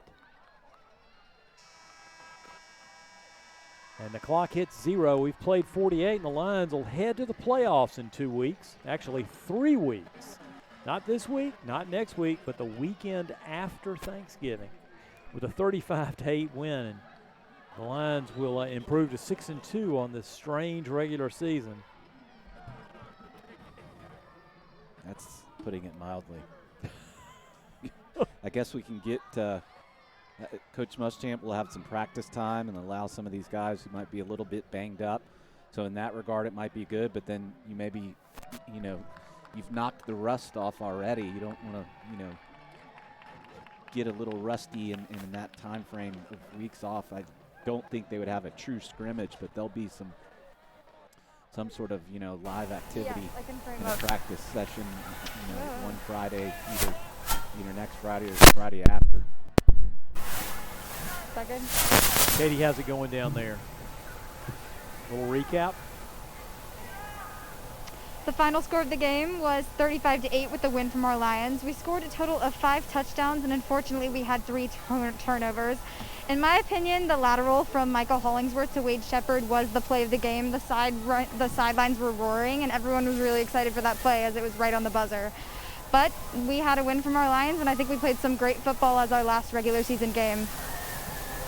Yeah, I got to say, I really enjoyed that heads-up play by Michael, and the way he flipped it to Wade, and Wade didn't hesitate. He just took it straight in. Me too. Thanks, Katie. Thank you. Yeah, Katie, great job tonight. All night long production crew too. You know, we got 4 of us over here at the Riverbank and a gang of people over there at the Cap Stadium. It's a great job tonight, and the Lions get a victory. And we'll take a little time off to regroup, and at some point we'll see where we actually are seated, and all that will take shape over the next 2 weeks. So we can't report anything to you at the moment. But follow Love It Athletics Twitter, and there'll be updates as they become available. Ward, can you thank our sponsors? Yeah, thank our sponsors, Ruth Chris Steakhouse, Center State Bank, Play It Again Sports in Buckhead, Massey Automotive, Atlantic Grill, Melwood Springs, Natural Spring Water, and the Metro Atlanta YMCA. Thanks, you guys. Your final tonight, 35-8, the Lions' victory in dominating fashion. Great job of the offensive line. Great job by this defense. Really pitched a shutout until that second to last drive. And all in all, well-played game except for a couple of turnovers that we'll correct. I can promise you that. We're scrolling through all the people who helped bring us these telecasts. Not sure how things are going to work out for the playoffs because you can't have in some playoff games a certain crowd. It's going to be peculiar to see if NFHS and Play On Sports is able to monopolize the playoffs when you simply can't go to a place to have a crowd at the game. I'm sure they're going to limit at many places, like I Love It, you know, for a South Atlanta or a Pace, they're going to limit the number of folks who make it in to the stadium.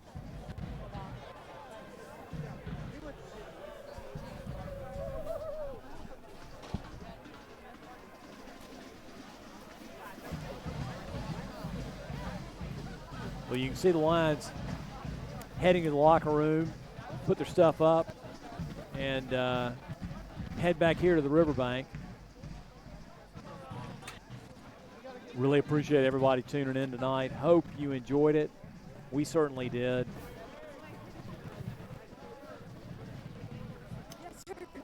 So that means that May Helen and George Jarakitis, it's time to go to sleep now. Frosty is done with tonight's game. So from Michelle Pope, Jim Clausen, Young John G., Katie Freiberger, Thomas Brown, Kaylee Stargell, Tommy Wiggs, Ward Jones, and all of our production crew at ESE Networks. Our time is up. We thank you for yours. Your final score from Halford Stadium, the Leavitt Lions 35, the Columbia Eagles 8. Hope to talk to you in about 3 weeks. Happy Thanksgiving. Love It Football is brought to you by the Love It Linebackers, Ruth's Chris Steakhouse, the steak dinner done right, Center State Bank, bank smart, bank local, Melwood Springs Natural Spring Water, Atlantic Grill, your neighborhood grill, Play It Again Sports Buckhead, your neighborhood sporting goods store, Concord Pharmacy, when you have your health, you have everything, the Metro Atlanta YMCA, here for Atlanta, here for good, and by ESE Networks.